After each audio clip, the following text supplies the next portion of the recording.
네. 자, 오늘은 이제 사도행전 마치고 로마서로 가도록 하겠습니다. 로마서.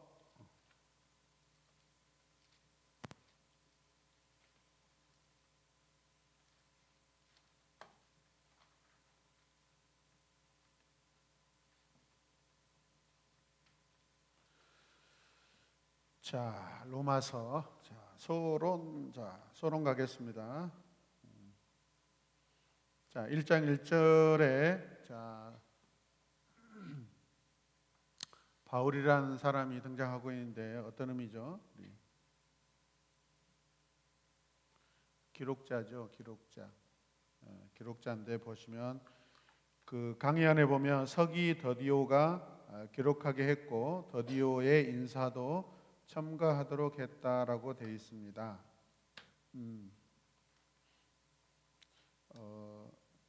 기록하게 했다라는 것이 무슨 뜻이죠? 본래 성경의 원 저자는 누구죠? 성령님이시죠. 그리고 사람들을 세워서 기록하게 하시는데 이걸 대필자라고 합니다. 대신 기록하게 하는 자. 그런데 로마서는 바울과 더디오가 기록했다라고 지금 돼 있습니다. 더디오가 기록했다는데 더디오는 그러면 어떤 사람이죠? 주 기록자가 바울이고 주 대필자가 바울이고 아마도 바울이 어떤 사정이 있어서 눈이 잘 안 보일 수도 있고 그 다음에 육체적인 어떤 연약함으로 인하여서 이 더디오란 사람을 이렇게 대필자로 세울 수 있습니다. 그렇잖아요. 할머니들이 예전에 누구에게 편지 보낼 때 손자에게 받아 쓰라고 해주잖아요. 또 그런 역할이라고 보시면 됩니다. 대필자라고 잘 기록해 놓으시면 좋겠습니다. 자, 수신자가 누구예요? 로마 교회. 자, 로마는 어떤 도시인가? 자, 함께 읽겠습니다. 로마는 주전 753년에 설립되었고 바울 시대에는 100만이 넘는 사람들이 살고 있던 그 당시 세계에서 가장 큰 도시였다.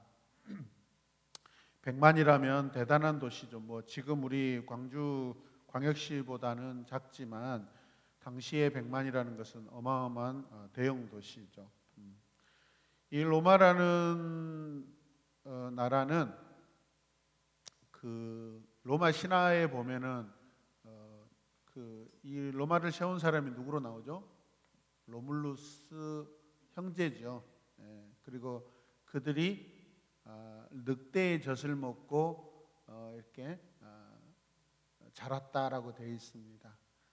신화죠, 신화. 그러니까 아주 강력한 그런 그 느낌을 이 제국에 주기 위해서 그런 것 같습니다.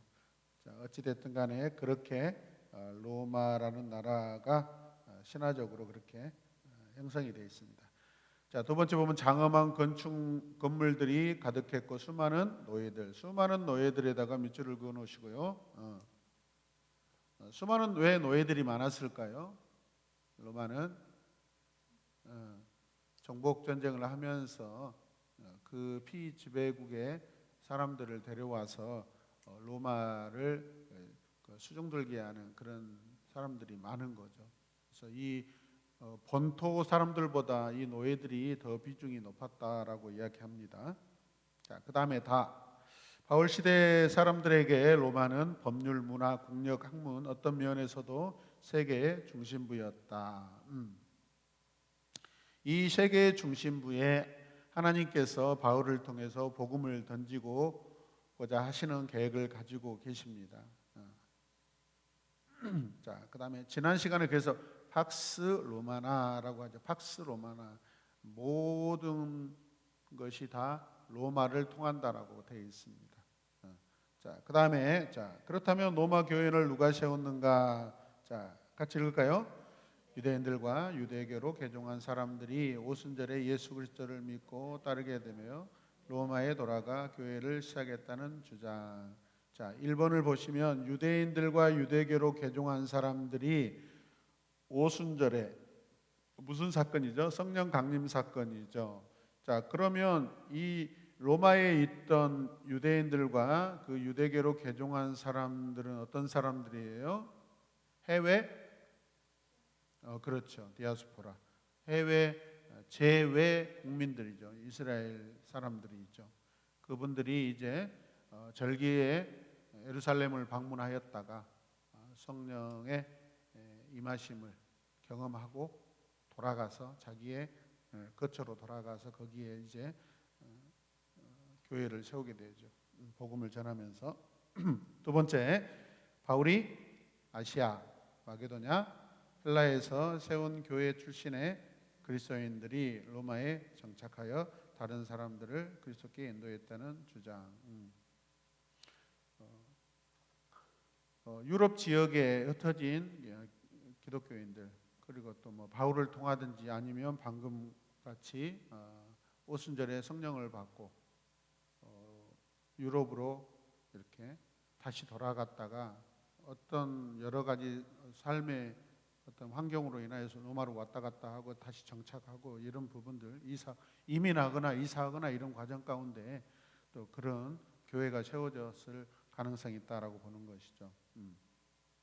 성경에 보면 바울의 굉장히 친밀한 동역자 부부 누구죠?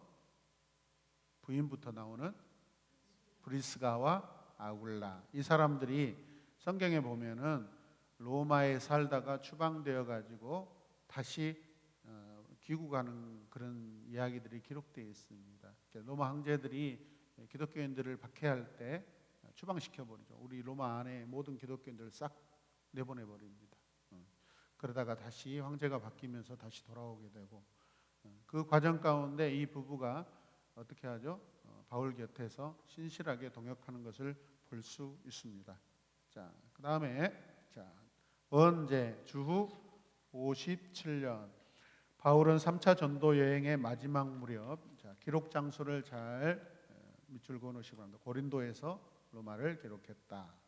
바울이 로마서를 썼을 때는 로마 교회를 방문하기 전이죠.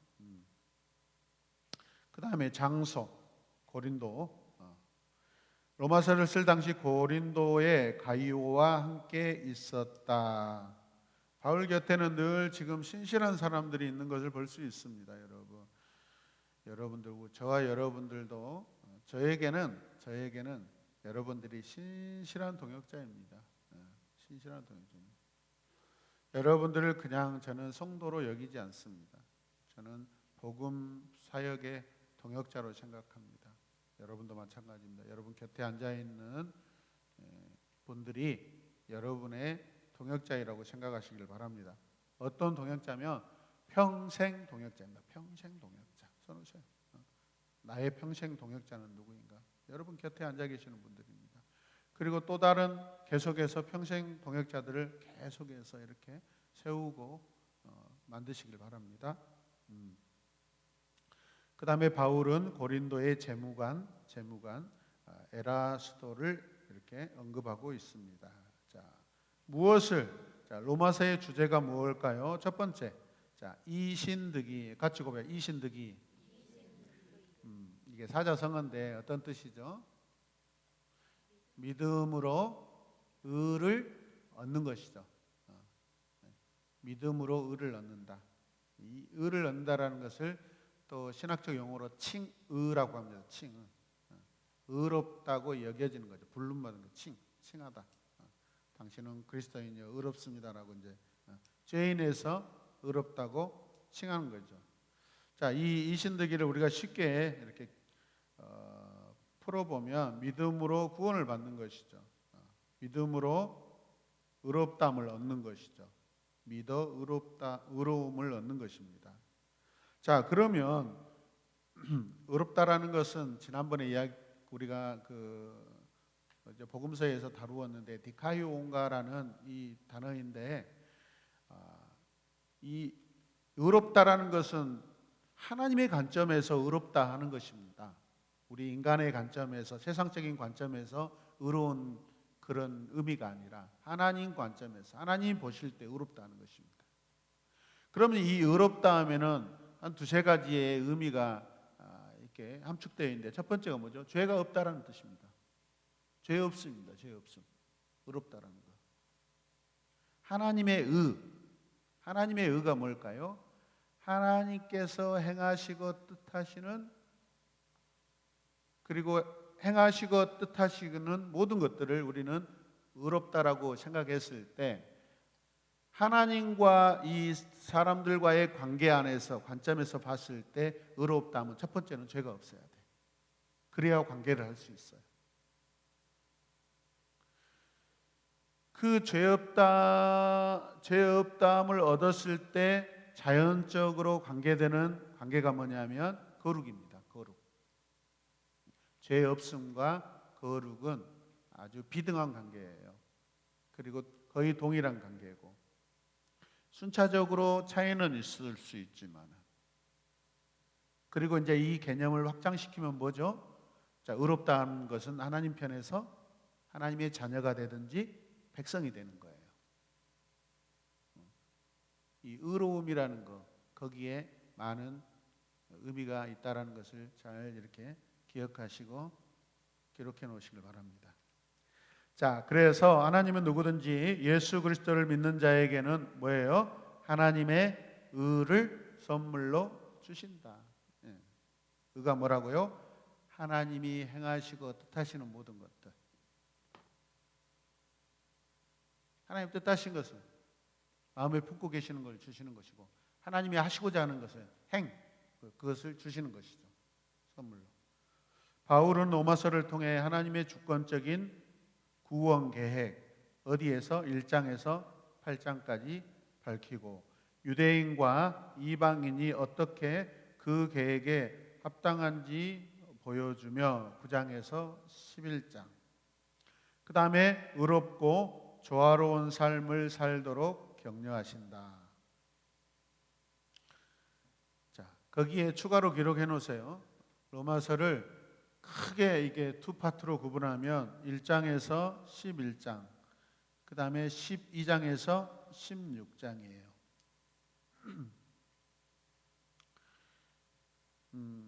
이 1장에서 11장을 구원이라고 한다면 12장에서 16장 두 번째 단락에서는 무엇이냐면 행함이에요. 행함.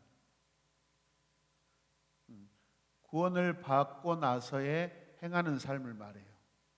1장에서 11장까지는 어떻게 사람이 구원받을지, 어떻게 이스라엘이 구원받을지, 어떻게 이방인이 구원받을지, 어떻게 모든 인류가 구원받을지. 그럼 구원받기 위해서는 뭐가 필요하죠? 죄사함이 필요하죠. 그러면 그 죄가 어디서 왔냐? 죄의 근거를 밝히고, 아담부터 가겠죠. 아담으로부터 쭉 이제 이렇게 추론하겠죠. 역추적해서 이것들의 모든 것들을, 그 행위로 죄를 지었던 것, 그래서 이게 뭐 교리적으로나 하나님 관계 안에서 이 죄인들이 어떻게 구원을 받게 되는지, 이것을 기록한 게 바로 전반부입니다. 1장에서 11장까지. 그리고 12장에서 16장은 어때요?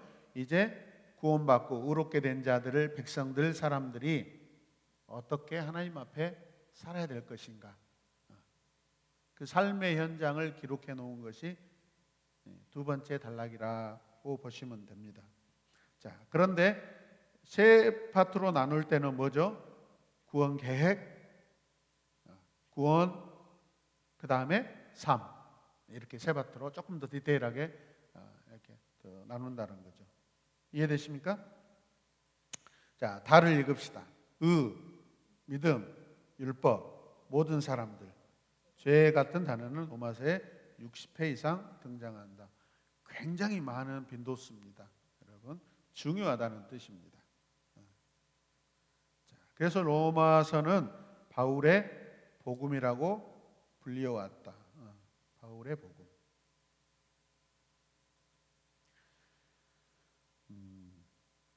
사실 그 세계 역사, 세계 그 기독교 역사에 그 이 성경이, 한 성경이 미치는 그 영향력으로 봤을 때 복음서보다요 로마서를 통해서 사람들이 변화되는 경우가 훨씬 많았습니다.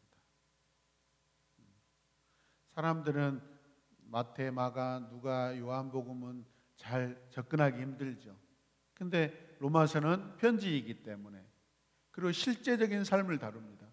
사람들이 믿지 않는데 예수님을 바로 바라볼 수는 없는 거잖아요. 그런데 로마서는 바울을 통하여서 구원과 죄와 은혜와 이 모든 것들을 우리가 어떻게 살아야 될 것인가, 이 부분들을 척척척 아주 낱낱하게 디테일하게 잘 세세하게 기록해 놓으니까 읽기가 더 훨씬 접근성이 편한 것이죠.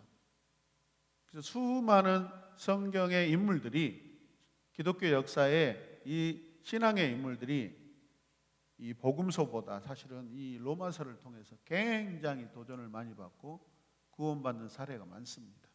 그만큼 로마서가 우리 기독교 역사에 미치는 영향이 컸다라고 여러분들이 기억하시길 바랍니다. 그러면 어떻게 해요? 로마서를 많이 읽으시기 바랍니다.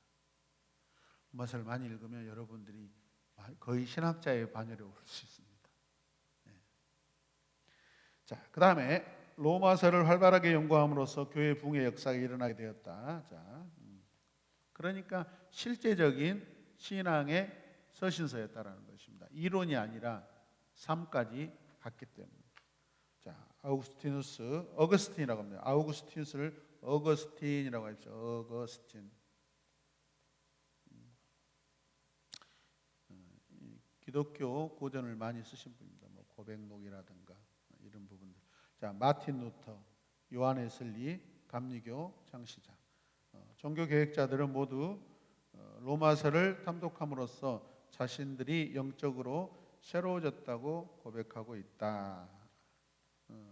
그 다음에 자, 로마서는 신약에서 최고의 부분이며 가장 고결한 복음이다. 아무리 읽고 묵상해도 지나치지 않으며 읽으면 읽을수록 더 귀중해지며 더 맛이 난다. 누가 그랬어요? 마틴 루터가, 종교개혁자 마틴 루터가. 또 고데시라는 주석가는 뭐라 그랬어요? 로마서는 신앙의 대성당이다.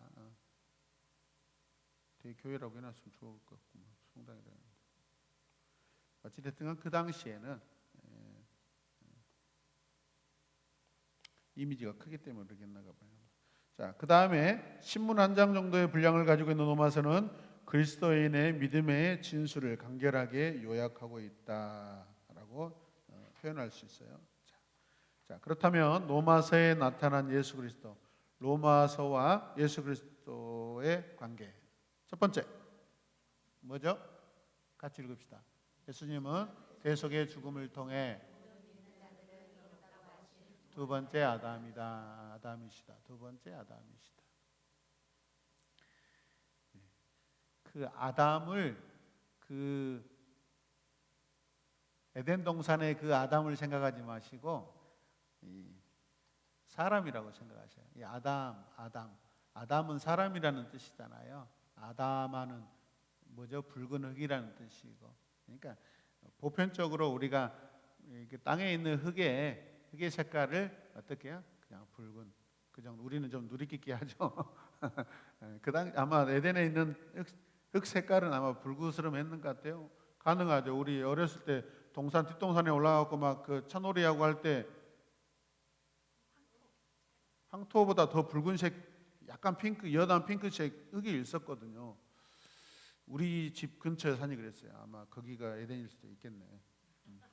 그러니까 이제 이 사람이라고 생각하셔야 돼요.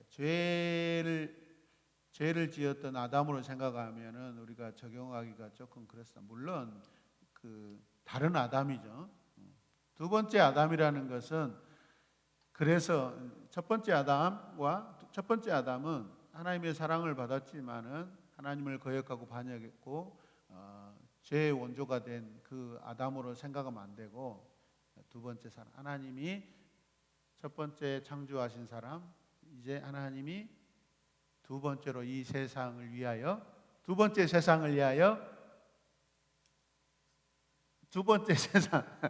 거룩한 세상을 위하여 대표적인 두 번째 사람이 누구죠? 대표자가 두 번째 아담, 예수. 그렇게 이해를 하는 이야기예요, 여러분. 죄의 아담과 생각하면 안 된다 이 말이에요. 그 결부시키면은 왜 두 번째 아담이라고 했을까? 그 아담의 이미지를 가져오면 안 돼요. 알겠죠? 나중에 대조는 되지만 여기서 말하는 것은 그게 아니다. 새 인류의 역사를 창조하고 새 세상이 열리고 하는 그 대표적인 두 번째 사람의 시작이 누구냐? 예수 그리스도라는 것을 말하는 거예요. 자, 핵심 구절 읽겠습니다. 로마서 1장 16절 17절. 내가 복음을 부끄러우지 아니하노니 이 복음은 모든 믿는 자에게 구원을 주시는 하나님의 능력이 됨이라. 먼저는 유대인에게 그리고 헬라인에게로다. 복음에는 하나님의 나타나서 믿음으로 믿음에 이르게 하나니 기록된 바 오직 의인은 믿음으로 말미암아 살리란과 같으니라. 자, 여기서 복음 동그라미 누구 이름을 넣어야 되겠어요? 예수. 내가 예수를 부끄러워하지 아니하노니 이 예수는 모든 믿는 자의 뭐죠? 구원을 주시는 하나님의 능력이 됨이라. 그리고 쭉쭉 가서 예수에게 하나님의 의가 나타나서 믿음에 이르게 하나니 기록된 바 오직 의인은 믿음으로 말미암아 살리라. 여기 믿음으로 말미암아 여기다가도 예수를 넣어도 되겠죠. 모든 의인은 예수로 말미암아 살리라. 이해되시죠? 성경을 조금 내가 읽다 보면 잘 이해가 잘 안 될 때는 거기에다 직접적인 이름을 집어 넣어버리면 됩니다. 상징하는 의미의 그 주인공을 집어 넣어버리면 더 쉽죠. 자, 로마서 3장 20절에 24절 읽읍시다. 그러므로 율법의 행위로 그의 앞에 의롭다 하심을 얻을 육체가 없나니 율법으로는 죄를 깨달음이라. 이제는 율법에 하나님의 의가 나타났으니 율법과 선지자들에게 곧 예수 그리스도를 믿음으로 말미암아 모든 믿는 자에게 미치는 하나님의 의를 차별이 없느니라. 모든 사람이 죄를 범하였음에 하나님의 영광에 이르지 못하더니 그리스도 예수 안에 있는 속량으로 말미암아 하나님의 은혜로 값없이 의롭다 하심을 얻은 자였느니라. 아멘. 자, 여기에서 말하는 이 율법이 어떤 기능을 가지고 있어요? 죄를 깨닫게 해요. 자, 우리가 잘 알고 있는 율법은 복음과 대립하죠. 늘 대립하죠. 복음은 생명이라면 율법은 사망이죠.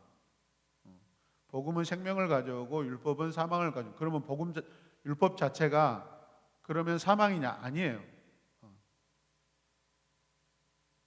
왜 이런 이야기를 했을까요? 예수님이나 사도들이나 또 오늘 바울은 왜 얘기해요? 율법은 어디서 왔어요? 하나님께로부터 왔죠. 하나님의 말씀이죠. 그 말씀은 거룩하고 선하단 말이에요. 그런데 여기서 말하는 이 율법이 사망을 가져온 것은 어떤 의미냐면 유대인들에게 당시 유대인들이 율법과 관계하는 그들의 생활 방식이 어떤 모습이에요? 생명의 율법을 주신 그 하나님을 바라보지 않고 기록된 율법, 글자, 문자, 그 다음에 율법을 통해 나타나는 하나님의 어떤 법률적인 그런 삶에만 그들이 고립되어 있으니까 그냥 율법을 그냥 사망에 이르게 한다라고 그렇게 한 거예요, 여러분. 율법 자체는 선합니다. 하나님께서 주신 말씀이고 법이기 때문에. 그런데 그래서 우리가 율법하면은 기능을 살펴야 돼요. 죄를 깨닫게 하는 거예요. 그래서 예수 그리스도가 오기 전에 율법은 죄를 깨닫게 하기 때문에 그 율법 아래에 있는 모든 사람들은 다 결국은 아담의 후손이기 때문에 생명이 아니라 죽음을 가져오는 거죠. 이해되십니까? 네. 자, 그 다음에 어떻게 가겠습니다. 자, 읽을까요? 1세기에는 편지가 가장 일반적인 의사소통 방법이었다. 자, 바울 서신의 기본적인 형식 1.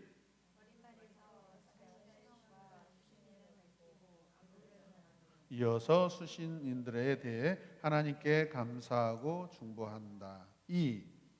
교리적인 질문에 답하고 그것을 삶에 어떻게 적용할지 다룬다. 그러니까 2번을 보면은 뭐예요? 지금 이 기록자의 관점은 뭐예요? 지금 이 편지를 받은 사람들의 상황을 이미 들어 알고 있어서 거기에 답하려고 하는 목적을 가지고 있는 거예요. 처음부터 그냥 단순한 안부가 아니라 교회에 어떤 꼭 필요한 목적을 답해 주는 거죠. 방향을 제시하거나. 이미 그러면 이 기록자는 이 받는 곳의 수신자들과 수신 교회에 대해서 상황을 알아요, 몰라요? 알고 있는 거예요. 그걸 전제로 이 편지가 시작되는 겁니다. 그냥 우리 같이 그냥 막연하게 그냥 누구를 사랑하고 좋아하기 위해서 시작하는 그런 편지가 아니에요, 여러분. 2차적인 이미 목적을 가지고 있어요.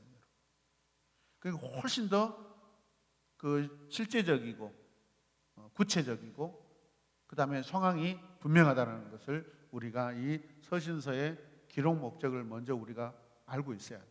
아멘이죠. 그거는 뭐죠? 결국 기록자가 그 수신자에 대한 사랑을 충분하게 가지고 있다는 겁니다. 상황을 다 판단하고 있다는 거죠. 그만큼 사랑을 가지고 있다는 거죠.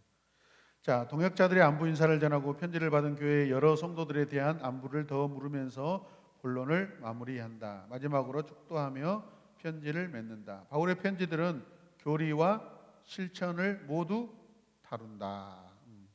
굉장히 중요합니다, 여러분. 설명하고 대안을 제시한다라는 거죠. 자, 영국의 시인 콜리지는 로마서가 존재하는 모든 것들 중에 가장 심오한 작품이다라고 말을 했다고 해요. 자, 왜 기록했을까요? 자, 여러분들 읽어주세요.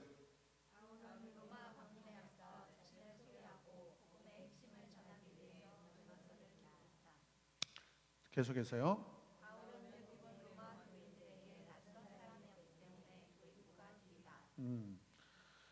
자, 굉장히 그 친데렐라예요. 자, 두 번째, 자, 2번은요. 바울의 서신서 중에서 가장 형식적인 서신이다. 서신이라기보다는 논문 같다. 네, 그 박스를 보면 로마서에서 바울은 그 당시 아직 각 마을에 구두로 떠놀던 기독교 교리를 모든 범위에 걸쳐 훌륭하게 정리했다. 로마 교회의 어떤 과실에 대해 논쟁하려는 서신이 아니다. 자, 보십시오. 교정의 목적이 아니라 뭐죠? 예방에 가까운 서신서이다. 그러니까 징계보다는 사랑이 앞선다라고 말할 수 있습니다. 이게 바울의 심정이에요. 하나님이 세상을 이처럼 사랑하사 징계하시려고 한 거예요? 구원하시려는 거예요? 사랑의 구원이죠. 바울과 예수님은 그 마음의 방향과 목적이 같아요? 달라요? 같습니다. 같습니다. 어찌됐든 간에 회복시키려고 하는 것이죠. 자, 로마서는 바울이 쓴 뭐다? 복음서이다. 복음서이다. 예전에 신학에서는 아주 오래된 신학에서는 목사님들도 그랬고 이 로마서를 교리서, 완전한 교리서라고 그렇게 이야기를 하고 가르쳤습니다. 저도 이렇게 청년 때는 그런 식으로 들었어요. 로마서에 사랑이 있다라는 것은 제가 신학교를 졸업하고 나서 깨달았습니다. 로마서는 사랑이에요, 사랑. 그래서 나중에 한번 이 책을 나눌게요. 로마서를 믿음, 소망, 사랑으로 이렇게 큰 주제로 이렇게 구분해서 이렇게 로마서를 해석한 계신 분이 계시네요. 김도연 교수님이라고 지금 미국에 계시는데 제가 그 책을 한번 읽어봤거든요. 나중에 한번 제가 예전에 한번 소개했어요. 이 컨텍스트로 한번 소개한 적이 있습니다.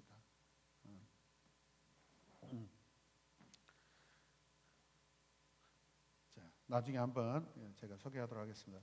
자, 같이 읽을게요. 성경 66권 중에서 신학적인 교리와 진리와 교리를 가장 체계적으로 소개해 주는 성경이다.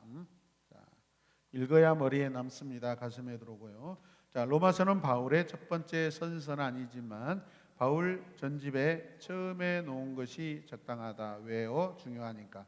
왜냐하면 이것은 바울의 가장 긴 작품일 뿐 아니라 다른 서신서들의 기초가 되는 교리적인 토대를 제공하고 있기 때문이다. 첫 번째 기록 서신서가 뭐라겠죠? 순서로는 갈라디아서. 자, 그 다음에 가겠습니다. 자, 그 마인드맵을 한번 보실래요? 여러분들이 로마서 물론 당연히 읽어야 되는데 성경을 읽다가 이해가 안 되면 이 PC본 이 마인드맵을 보셔요. 그러면은 성경을 또 이렇게 요약해 놓고 설명하고 있기 때문에 더 쉽습니다. 인사, 로마에 가고 싶은 바울의 소망, 그 다음에 로마서의 주제 땡땡 해가지고 복음의 핵심이 무엇인가, 구원, 믿음. 구원을 받기 위해서는 뭐가 필요한지, 그 다음에 자 2장으로 가야지. 2장이 어디 있어?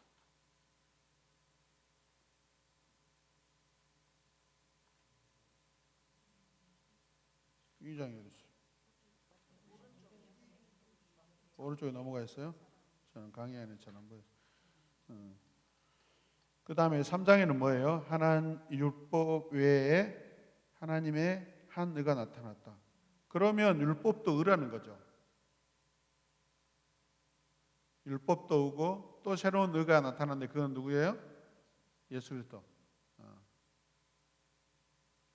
왜 율법이 의가 돼요? 율법은 하나님의 모든 뜻과 마음과 계획과 행하기를 바라는 모든 것들이 기록되어 있기 때문에 율법은 의롭습니다. 선하고 의롭습니다. 근데 사람들은 그 아담의 범죄로 인하여서 이제 구원받을 수가 없죠. 그 하나님이 기록된 말씀을 읽어서 구원받는 게 아니라 그 기록하시는 분을 믿어 구원을 받아야 되는데 그것이 쉽지 않습니다. 예수님 오시기 전에 그러면 구약의 성경 인물 중에서, 구약의 백성들 중에서 구원받은 사람이 있어요? 없어? 있습니다. 근데 많지가 않아요. 쉽지가 않습니다. 그래서 대리자를 세우는 것이잖아요. 선지자를 세우고. 그런데 어떻게 해요? 이제 신약에 와서는 하나님의 이 의는 율법보다 더 강력한 직접적인 의죠. 그냥. 그래서 예수 그리스도를 볼 수 있고 믿을 수 있고 더 쉽게 믿을 수 있잖아요, 여러분. 자, 그런 관점에서 이렇게 여러분들이 PC본을 보시면은 쉽습니다. 자, 그다음에 오른쪽으로 넘어가 있구나. 자, 16장 마지막 부분 가볼게요. 자, 결론 15, 16장. 바울이 편지를 쓴 목적이 있고, 바울의 로마 여행 계획이 있고, 바울의 찬양과 인사, 모든 서신서에는 시작과 끝에 하나님을 찬양하는 부분들이 있다고 이야기하고 있습니다. 자,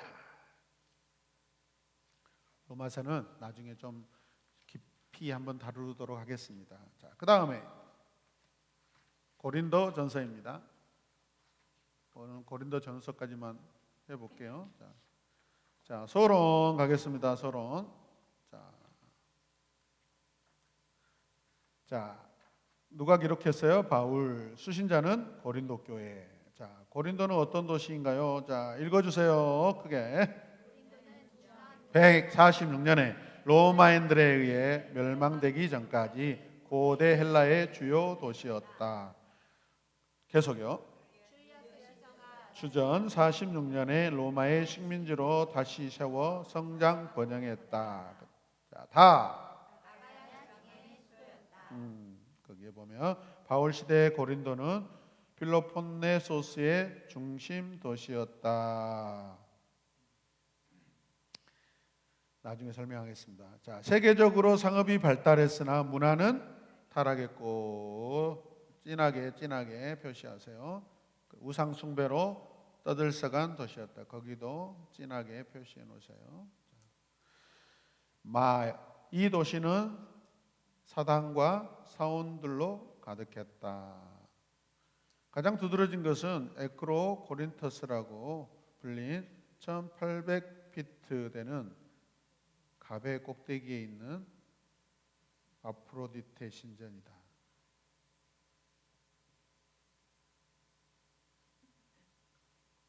뭐야 이 말이?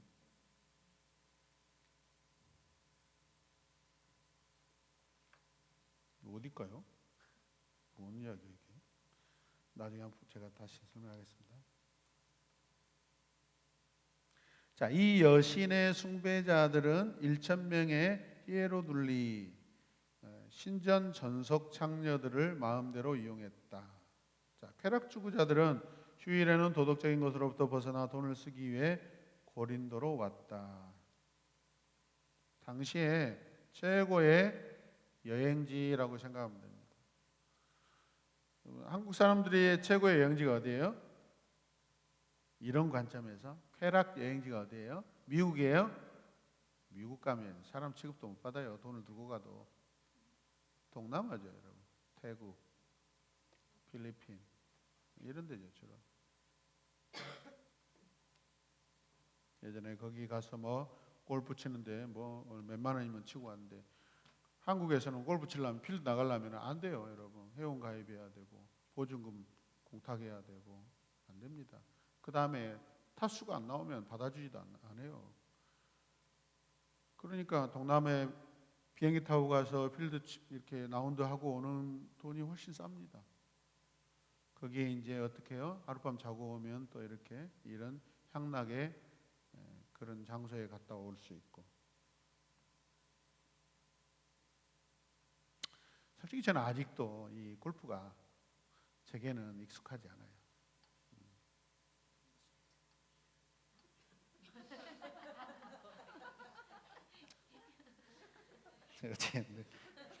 얼굴을 뜨뜻미지근하게 만들어버리네. 그래요. 아니 옆에 저기 뭐야 그 연습장 갈 정도는 돼요. 근데 그 돈이 누구 돈이에요? 교회인데. 근데 저는 아직도 그래요. 근데 문화가 그래요, 여러분. 그 폄하하는 그런 의도는 아니지만은 진짜요. 죄송합니다. 지금 오늘따라 왜 이렇게 많은 사람들이 들어와 있어요? 5분이나 나이비에 들어와 계시네. 근데 우리 지금 주차장 주변으로 이렇게 차가 매일마다 막 문전성시를 이루고 있거든요. 근데 하나같이 그들이 이게 품성이나 행동을 보면은 왜 이렇게 껄렁껄렁하고 그런가 모르겠어. 그리고 또 얄밉게도 꼭 우리 여기 그 기둥 옆에 거기에다 꼭 차를 대신 분이 계셔요. 뭐 휴일에 아무도 없으니까 평일에 없으니까 돼도 돼. 근데 어제는 그랬네요. 어제는 제가 밖에 나갔다 이제 차를 주차하고 오는데 이분이 같이 출근하는 거예요. 이분은 출근하고 저는 일보러 나가는 것이고. 그런데 출근하기 전에 담배를 이렇게 피우고 계시더라고요. 뭐라 하려고 그랬어. 담배를 피우고 우리 주차장 선을 넘는 거 안 넘는가 봤어. 다행히 정리하고 넘어오시더라고요. 그래서 그냥 내가 아는 차 하면 민망할까 봐 아는 차는 안 하려고 이렇게 제가 주차하는 곳에 가려고 하는데 저쪽에서 안녕하세요 그러더라고. 네 안녕하세요. 그래서 이분이 남의 주차장에다 대놓고 그래도 미안하니까 관계를 이렇게 맺어오려고 수작을 벌이는구나 라고 생각이 들더라고요. 양심은 있다 생각했어요. 그래서 뭐 어쩌겠어요. 그잖아요. 그런데 여러분 이거 아시길 바랍니다. 종종 과일 그 트럭이 우리에다 대놓기도 해요. 어쩔 땐 좀 이렇게 좀 불편할 때도 있지만은 사실은 우리가 훨씬 더 그 사람이 우리 교회 주차장을 이용하는 것보다 우리가 저쪽 주차장을 이용하는 시간도 많고 더 많이 사용하고 있습니다. 이해하십시다. 제가 예전에 이게 안 됐거든요. 근데 돌이켜 보니까 반대 입장에 보니까 그렇구나. 사실은 우리가 훨씬 더 많이 이용하고 있어요. 차 빼세요 하면 당신들 우리가 쓰는 주차장을 더 많이 사용해 이렇게 하면 할 말이었거든요. 다만 이제 꼭 주일을 앞두고 그 새벽 미명에 차를 빼더라고. 주님을 아는가 모르겠어. 그러니까 우리가 좀 마음을 넉넉하게 좀 품는 게 좋겠다 싶습니다. 자, 저기 보십시오. 자, 코린티아 조마이라는 그런 단어가 있습니다.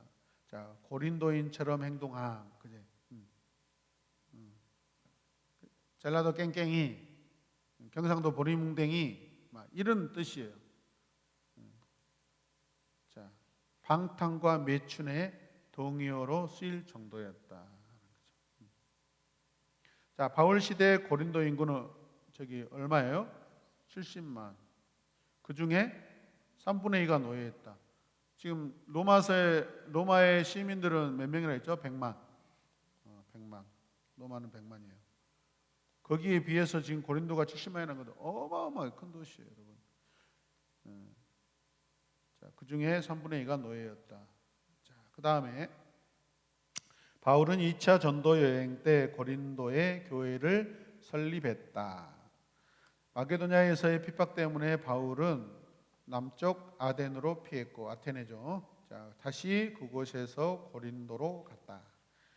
복음에 대해 적대적인 환경에도 불구하고 바울은 2차 전도 여행 때 고린도에 교회를 설립했고, 바울은 브리스가와 아굴라와 함께 뭐합니까? 장막을 만들었다. 자,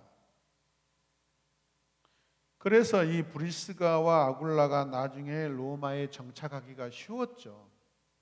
그런데 나중에 그 기독교인 대박해 때 이제 어떻게 추방당하게 되는 것이죠. 어쩌면 브리스길라와 아굴라도 바울처럼요, 이 장막, 여기서 이 장막이라는 것은 그냥 일반 장막을 말하는 건 아니에요. 바울이 로마 시민권을 얻을 정도면은 이 장막은 로마 병사들, 로마 군영에 납품하는 전문 텐트라고 이렇게 다 그렇게 예상합니다, 여러분. 그래서 어떻게 보면 군사 저기 뭐죠? 납품이자 납품. 굉장히 중요한 방산품이단 말이에요. 그래서 신분이 보장이 돼야 돼요. 로마 사람들 입장에서 바울이라는 가문과 이 사람들이 그죠? 이걸 만들어서 그 로마와 그 뭐죠? 대립하고 있는 그 나라에 만약에 납품해 버릴 수도 있어요. 그런 서약서도 썼겠죠, 여러분. 그만큼 굉장히 군사 기밀 정도 되는 그런 중요한 납품물입니다, 여러분. 이해되십니까? 자, 그래서 바울 브리스가와 아굴라도 어쩌면 로마에 정착할 때는 쉬웠다라는 이 근거를 이런 부분에서 우리가 좀 찾을 수도 있어요, 여러분. 자, 반대 때문에 사역지를 회당에서 유수도의 집으로 옮겼다. 회당에서 집으로. 자, 회당장 그리스보를 개종시켰다. 바울은 고린도에서 주 50일에서 52년 사이 1년 6개월 동안 하나님의 말씀을 가르쳤다. 굉장히 긴 시간입니다. 자, 바울은 주후 51년에서 52년 고린도에 18개월간 머무르는 동안 고린도 교회를 세웠다. 바울이 떠난 후에는 아볼로가 고린도 교회의 사역을 위해 에베소로부터 왔다. 아볼로가 어떤 사람이라고 했죠? 성경학자라고 그랬죠. 그런데 아볼로가 단점이 뭐였어요? 성령을 알지 못했어요. 성령을 알지 못하고 가르쳤죠.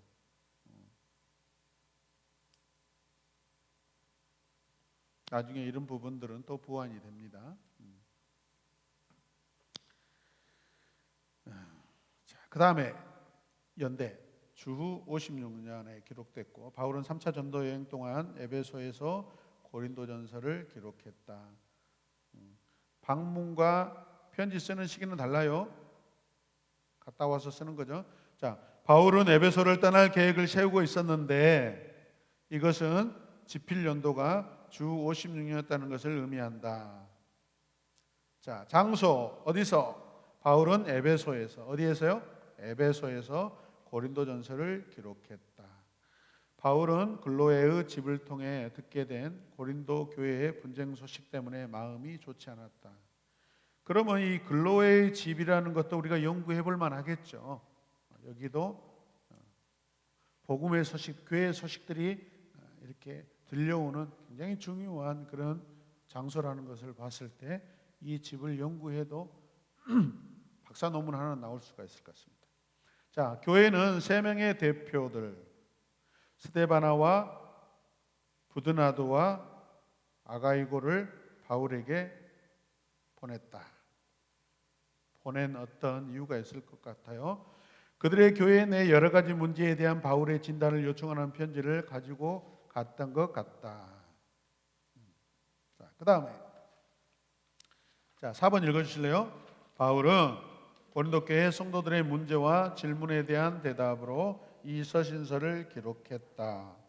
자, 고린도에서 온 사람들이 이 편지를 다시 고린도로 가지고 뭐했다? 회람했다. 회람이 뭐죠? 돌려서 서로 돌려보면 읽는 거예요, 여러분. 회람. 자, 주제. 고린도에서의 주제 뭐예요? 신앙의 원리. 신앙의 원리. 바울은 고린도 교인들이 제기한 질문에 대해 자신의 관점을 분명하게 제시한다. 바울은 고린도 교회 성도들 사이에 있었던 여러 가지 문제와 혼란에 대한 소식을 접하고 그것을 바로잡기 위해 이 편지를 썼다. 그래서 뭐뭐에 대하여라는 표현이 자주 사용되었다. 그것들이 중요한 주제라는 것이죠. 자, 바울은 영적 아버지로서 고린도 교회 성도들에게 뭡니까? 매로 나가지 않게 되기를 당부했다. 매를 때리고 싶었다. 때리고 싶지 않았다. 때리고는 싶었다. 매의 기능이 뭐죠? 그렇죠. 훈계, 책망이죠. 돌이키는 뒤에 지팡이와 막대기와 같은 그런 중요한 도구죠. 자, 그리스도의 십자가는 성도들을 변화시켜 주변 세상과는 다른 민족, 다른 공동체로 만든다. 그런데 이 고린도 교회가 세상과 다른 민족과 다른 공동체가 안 되어 있다라는 것입니다. 그걸 써놓으시길 바랍니다. 그런 차원에서 우리 새로운 에마함원 교회는 세상과 다른 공동체가 되어 있는가? 세상과 다른 공동체만 되는 목적이 무엇인가? 이거는 1차적인 목적이고 2차적인 목적은 뭐죠? 이제 다시 우리가 세상을 품고 세상에 나아가서 세상을 사랑하고 보듬어주고 긍휼히 여기고 주님께 돌아오게 해야 되는데 2차적인 목적 달성이 지금 잘 안 되고 있어요.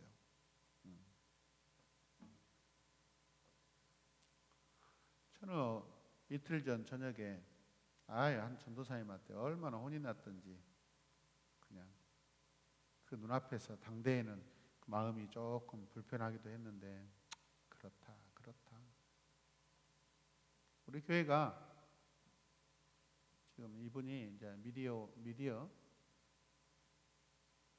이렇게 그 캠프 아시죠? 네, 박 전사님. 이번에 저기 수안지구에 큰 교회에 이렇게 대안학교가 있어요. 교회 안에 대안학교가 있는데 거기 이제 미디어 캠프를 하러 왔다가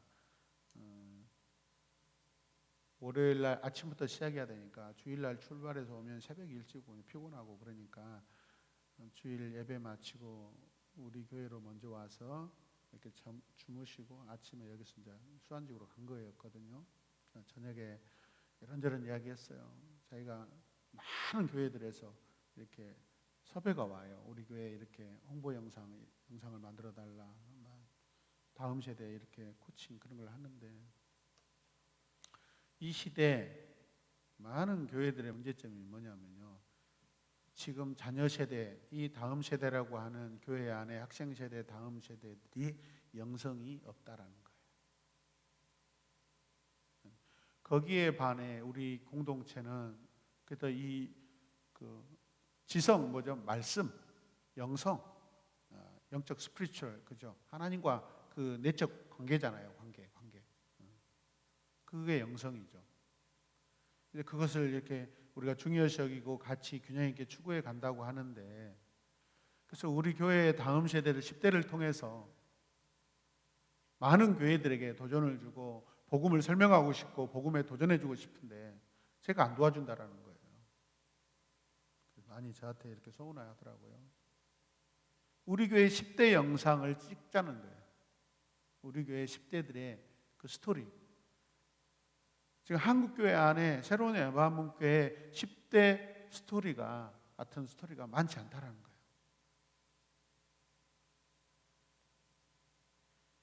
거예요. 그런저런 이야기하면서 그 세 사람이 내려왔는데 세 사람이 한 교회를 섬기고 있어요. 제가 이전에 있었던 그 교회를 섬기고 있는데 그 교회가 지금 현재 거의 본인들 말로는 뭐 2만 명이라고 하는데 그 뭐 등록 교인이겠죠. 실제 출석 교인은 한 10,000명은 안 된 것 같아요. 적습니까? 입도 안 벌리고 있네. 거기에 중등부 교사가 있어요. 여자 전도사님 아들이에요. 제가 이제 청년 때 만나고 지금 집사가 됐거든요. 심각하게 이야기해요. 목사님, 제가 중등부 교사를 하고 있는데 애들이 인원이 100명인데 적어도 500명에서 1000명은 돼야 돼요. 전체 교인 수로 따졌을 때는. 작년 송도로 따졌을 때는 중학생들이 500에서 1000명이 돼야 돼요. 100명. 심각하거든요. 그래 예배를 못 드리고 다 이거 하고 있고 뭐하고 있었으면 들어.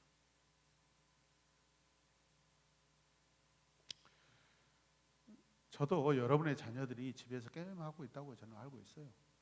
심각한 수준은 아니고 뭐 심각한 수준도 있지만은 보편적으로 이렇게 보면은 그래도 다른 교회 아이들에 비해서는 덜하고 또 세상 애들보다는 덜하다고 생각하는데 게임 안 하고 있다고 생각하지 말라고 저한테 누가 제보를 하더라고요. 한번 털자고 했어요. 털면 뭐 할까요? 미니 게임 안 합니까?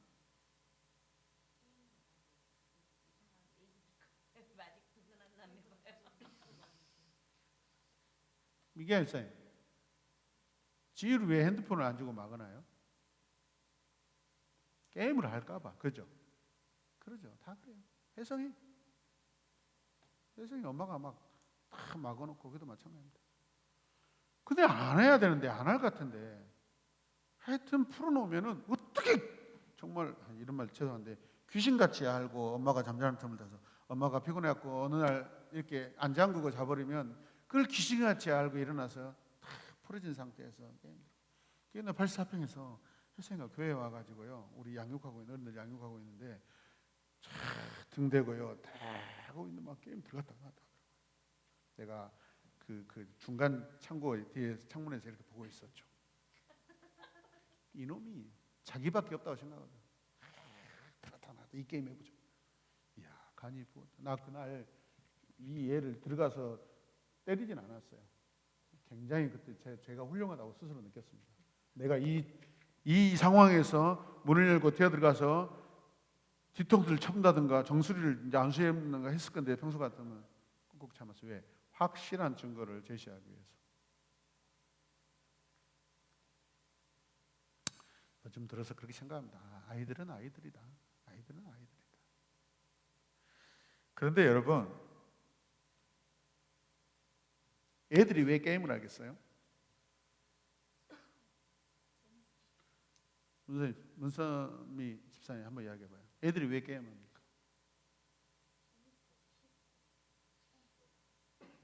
크게 이야기해요. 네. 재밌잖아요.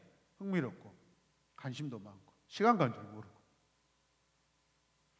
그럼 왜 그것을 버리지 못할까요?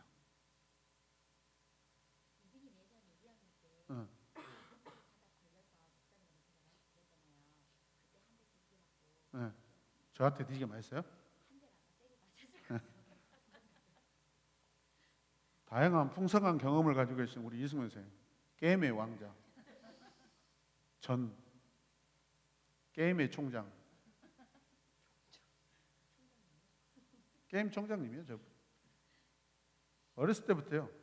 교회에서 자기 꿈이 뭐냐면 군인이 되는 거래요. 그동안 천 계급이 올라가대요.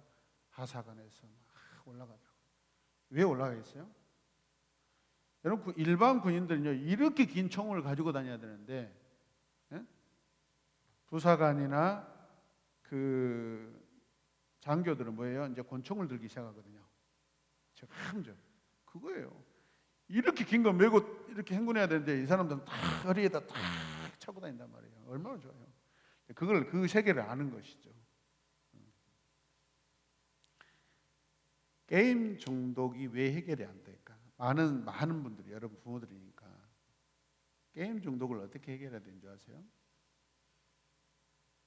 교육계에서도 그런 이야기를 하잖아요. 어떤 중독이 걸렸으면 여기에 어마어마한 자기의 희열을 느끼고 그 어떤 관심을 갖고 있는 거잖아요. 감정을 이렇게 느끼고. 그러면 이걸 못하게 하는 것이 게임 중독을 해결하는 방법이 아니에요. 그러면 다른 데서 더 크게 터져요. 그래서 이 게임과 비슷한 이 게임에서 주는 이 기쁨과 희열을 대체할 수 있는 것을 이걸 세워줘야 돼요. 그러면 이게 관심이 멀어지고 새로운 이곳에 관심이 이게 중독을 해결하는 방법이에요. 근데 본인이 이렇게 그 청소년 중독 세미나 같은 거 그 중독을 해결하기 위해서 영상을 만들어 달라고 그러는데 부모들은요 무조건 못하게만 한대요. 눈앞에서는 안 하죠. 안 한 만큼 그 안에서 얼마나 갈망이 일어나겠어요. 엄마만 없으면 나는 지금까지 못했던 거 더 해야지. 엄마가 안 계시는 곳에 가서 친구들하고 더 해야지. 더 커져 버려. 그러니까 그 관심을 다른 관심으로 옮겨주는 것이 중독을 해결하는 방법이에요. 근데 우리의 대안은 뭐죠? 예배를 통해서 하나님 말씀, 영적인 어떤 그런 걸 통해서 이거를 대체시켜줘야 돼요. 그래서 무조건 하지 말고 공부나 해, 이 새끼야, 이 자식아. 그러면 공부를 가장 싫어하는데 어떻게 그 게임 중독을 해결하는데 공부가 될 수 있겠어요? 가장 싫어하는 것을 하라고 하는데 안 되죠.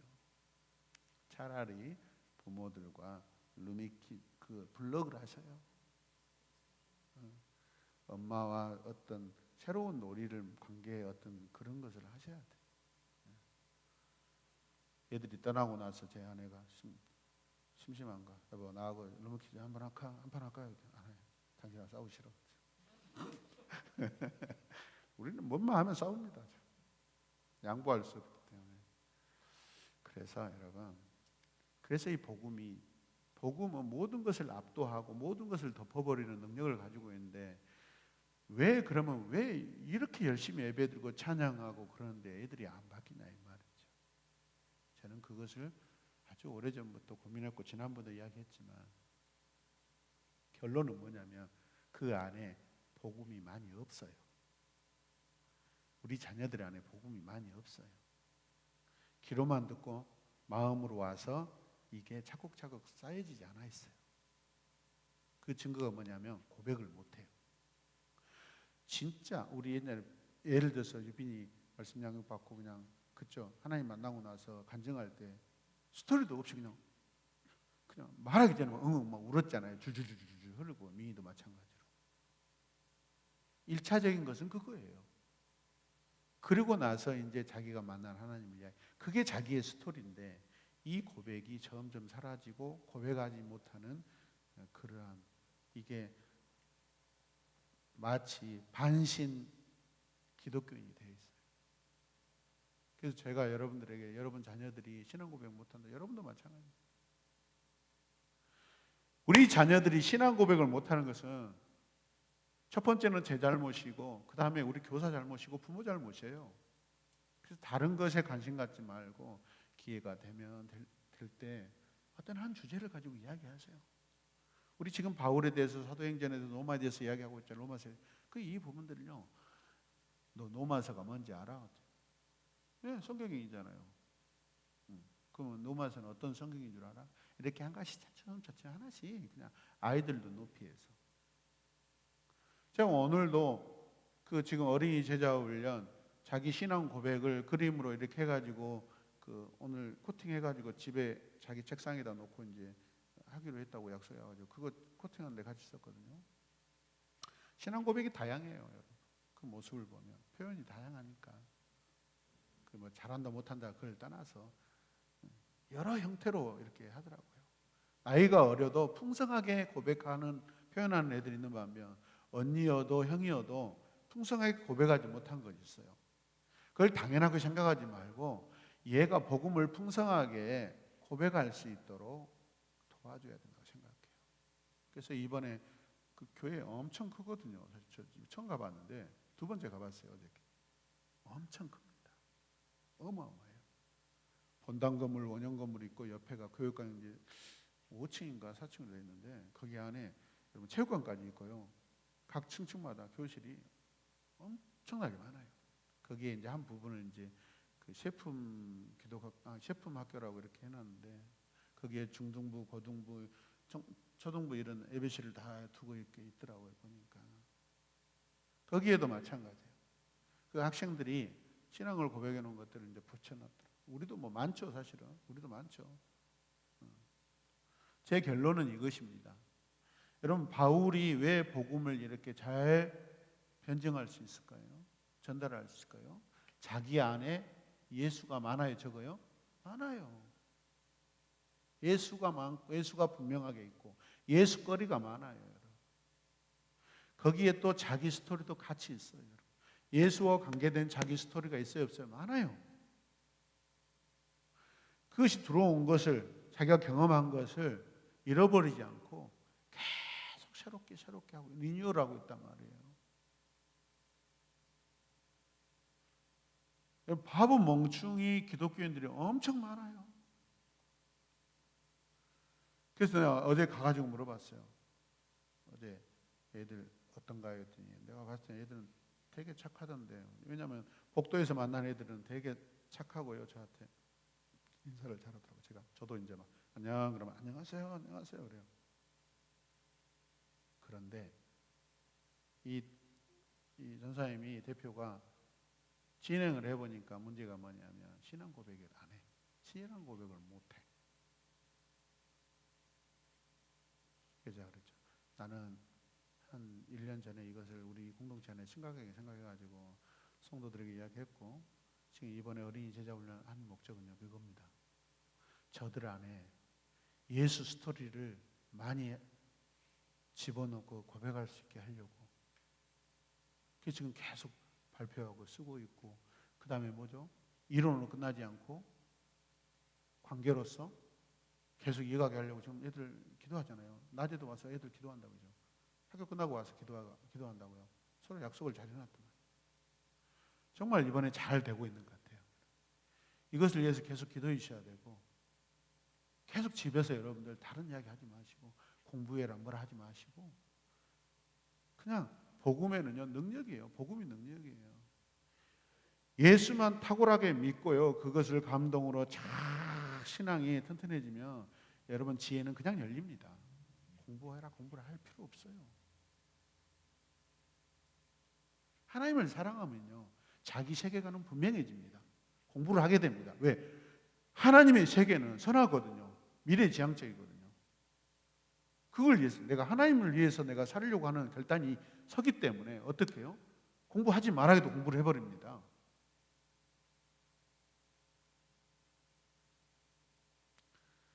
그래서 우리 공동체가 세상과 다른 공동체가 되어 있는가 이런 질문들을 이걸 위해서 우리가 심각하게 고민해 봐야 됩니다. 예수에 대해서 네가 아는 대로 한번 써봐. A4 용지 주면은 한 명이라도 채울 수 있는 애들이 몇 명이나 될 거예요. 무엇부터 써야 될지도 몰라요. 쓸 게 얼마나 많아요. 예수가 누군가, 이름의 뜻이 무엇인가, 어디서 오셨는가, 누가 보냈는가, 이분은 원래 누구인가.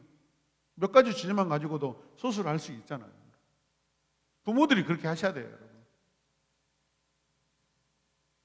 왜 전도 현장에서 우리가 작아져요? 내 안에 예수거리가 없으니까. 저 사람들이 이야기하는데 무슨 말을 할지 모르니까 준비가 안 돼 있어요.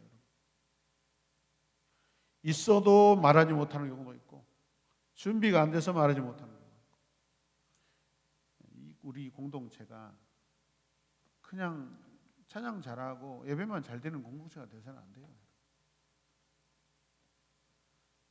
그래서 우리 안에 하나님을 아는 지식, 복음 스토리를 많이 채웠으면 좋겠습니다. 그랬을 때 이 시대에 여러분과 저와 우리 자녀들이 바울과 같은 사역자로 살 수 있다고 생각해요. 아멘입니까? 네. 자, 박스 읽겠습니다. 바울은 고린도 교인들이 아직 당시 고린도 사람들 사이에서 유행하던 모든 것이 내게 가하다는 말을 따라 산다는 걸 잘 알았다. 고린도전서에서 바울은 이 표현을 4번이나 썼다. 그처럼 고린도에 살고 있는 하나님의 백성들이 그리스도인이라기보다는 고린도에 더 가깝게 살았지만 바울은 계속해서 새로운 삶을 길을 따라 살기를 요구했다. 절대로 포기하지 않았다. 하나님도 그렇다. 하나님은 절대로 하나님의 자녀를 포기하지 않으신다. 아멘. 자, 고린도전서에 나타난 예수 그리스도, 고린도전서까지만 하겠습니다. 자, 고린도전서는 예수 그리스도께서 성도들의 삶의 모든 영역과 관련이 있다고 선포한다. 뭐 한다고요? 삶의 모든 영역과 관계가 있다.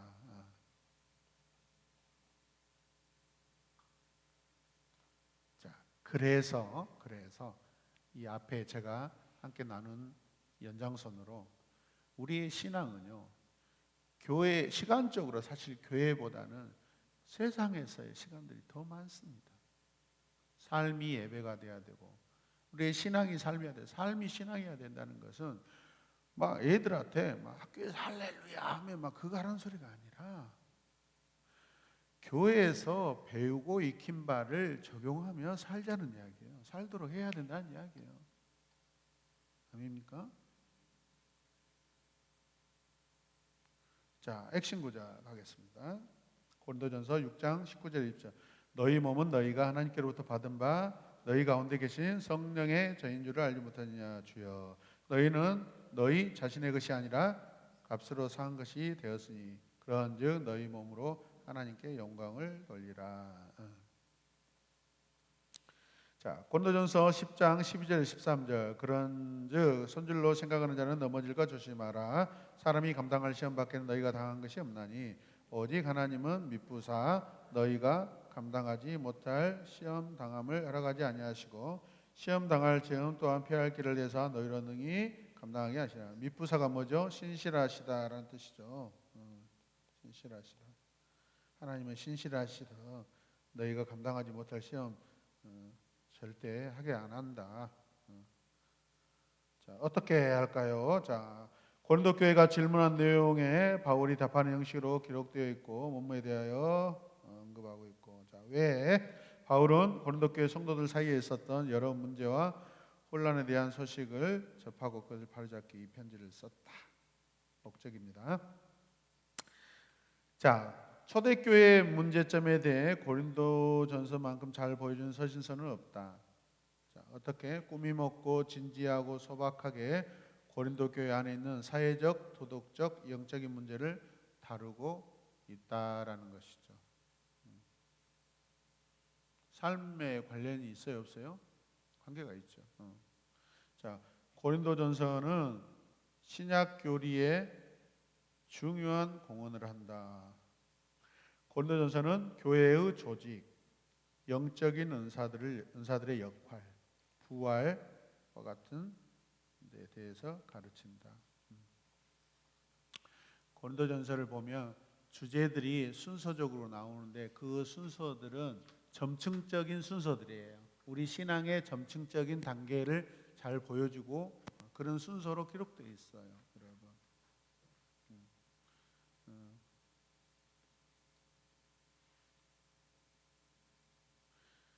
그래서 고린도서를 보면은 사랑장도 여러분들이 알 것이고 은사장도 알 것이고 그다음에 부활장도 나타나고 있잖아요. 이것들이 뭐예요? 순서예요. 신앙의 순서들로 그렇게 점층적으로 이렇게 기록되어 있어서 그런 순서를 이해하고 읽으면 훨씬 더 논리적으로 나에게 더 잘 이해가 됩니다. 그냥 주제로만 보지 마시고 왜 이 주제를 순서대로 기록해 놨을까? 우리가 사랑하는 사람, 사랑의 사람이 돼야 은사가 나타나고 봉사할 수 있고 살아낼 수 있어요. 예를 들어서 이런 순서로 기록되어 있다는 거예요. 자, 여기까지 하고 오늘 나눔하겠습니다. 자, 한 1분 드리겠습니다. 반드시 여러분 반드시 교재 몇 페이지 어느 부분 그것을 이렇게 말씀하시고 나누게요.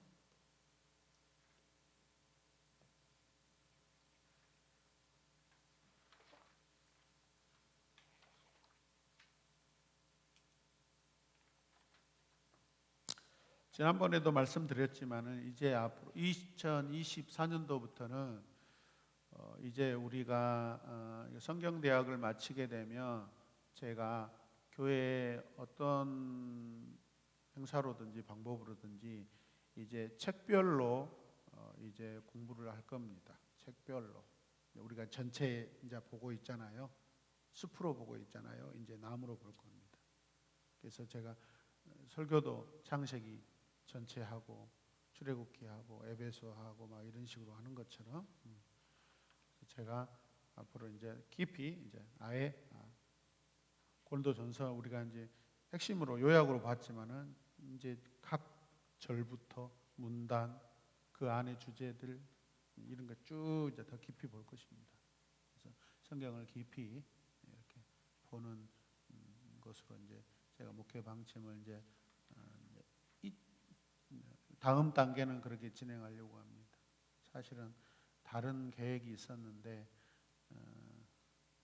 아마 그 안에서 그것을 실행할까 합니다. 그러니까 하여튼 적으면서 들으셔요. 만약에 고린도전서를 우리가 공부한다 그러면은 예를 들어서 팀별로 한다 그러면 어떤 한 팀은 고린도전서 서론에 대해서 조사하고 어떤 팀은 나오는 인물들에 대해서 조사하고 이름만 쓴 게 아니라 그 사람이 고린도전서를 통해서 어떤 일을 했는가, 바울과 어떤 관련이 있는가. 한 팀은 내용을 요약하고 한 팀은 각 장별로 거기서 우리 실생활에 적용할 수 있는 기도 제목을 또 하고 이런 식으로 성경 백과를 이렇게 한 곳씩 한 곳씩 이제 이루어 나가려고 제가 합니다. 그래서 우리 새로운 야마문교회 성경으로 이제 제가 이제 편찬 집필을 하려고 하고 생각하고 있습니다. 그래서 이 고린도전서 읽으면은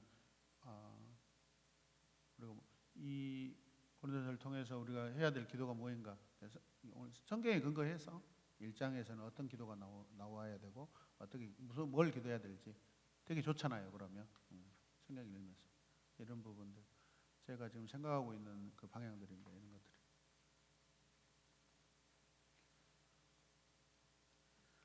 자, 시작하겠습니다. 자, 오늘은 방송실부터 하겠습니다. 자, 우리 한유성부터 하겠습니다. 지난주 못 해가지고 굉장히 가슴 아파하고 이렇게 유성 청년입니다. 잘 안 들립니다. 네, 박수하겠습니다.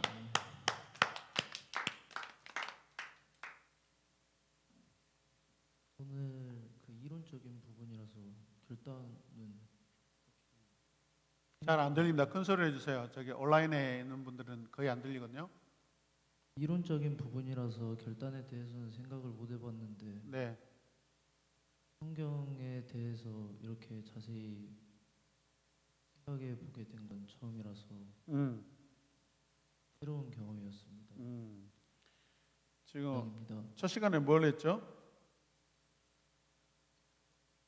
성경. 오늘요? 네, 로마서요. 그렇죠. 그 다음에 두 번째는 고린도전서요. 그런 부분들을 언급하고 이야기를 해달라는 이야기예요. 네. 그냥 퉁 치면 안 돼요.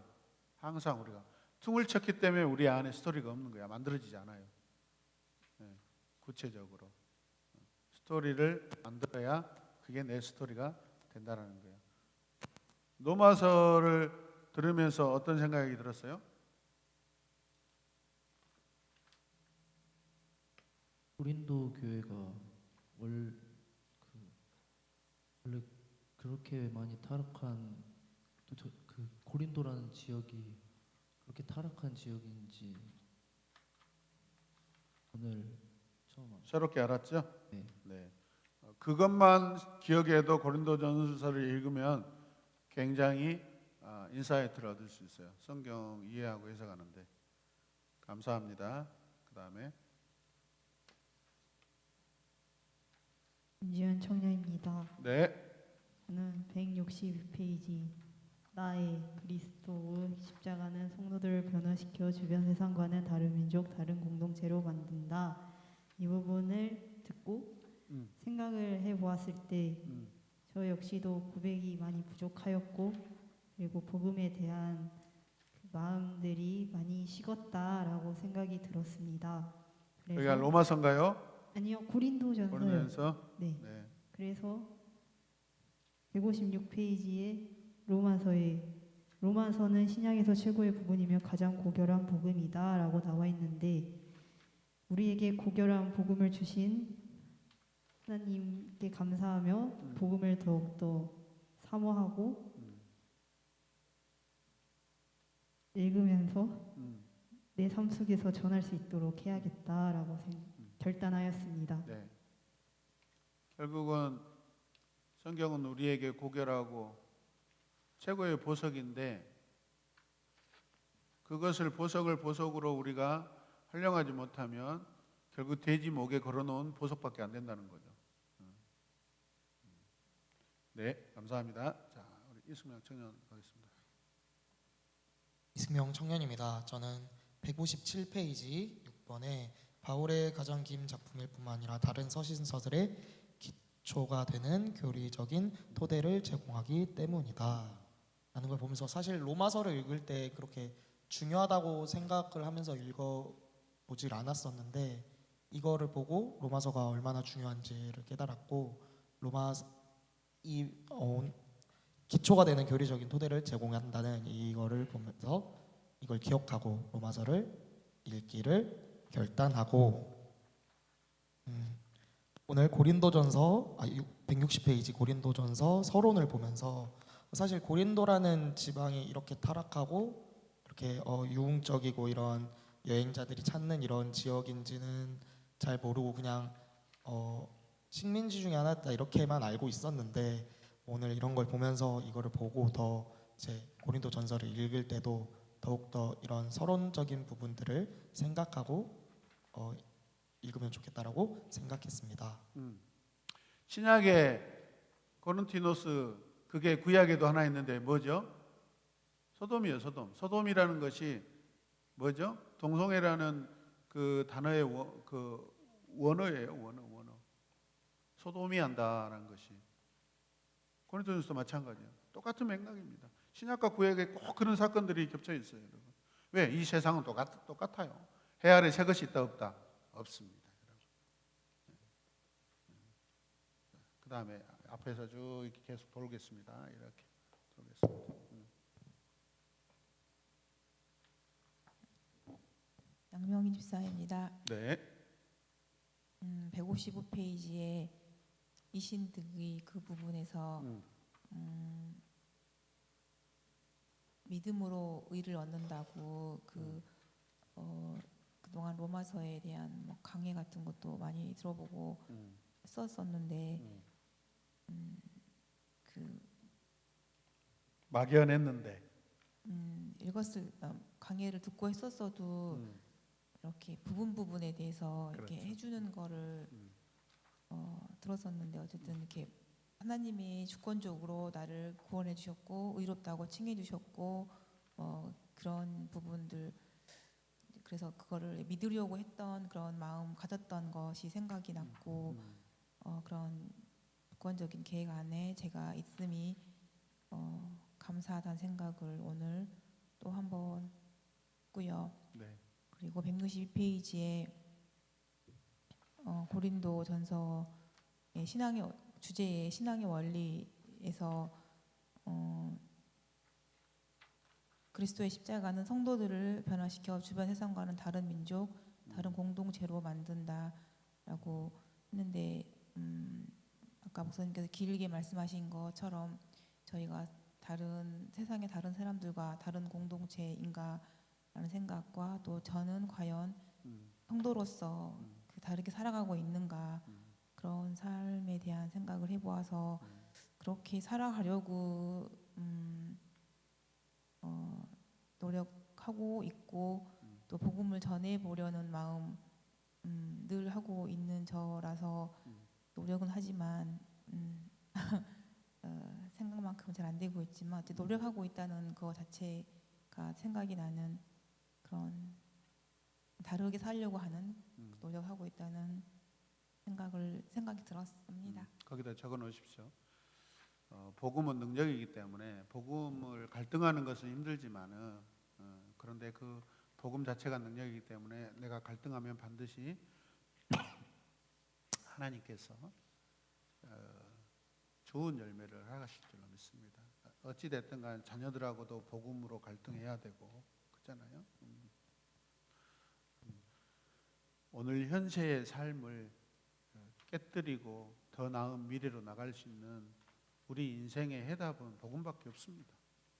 그래서 그것을 받아들이든 안 받아들이든 받아들이도록 전달을 해야 되고 받아들일 수 있도록 이렇게 노력하시는 것이 또 엄마의 책임이고 또 우리 성도의 도리이고 그렇죠 믿습니다.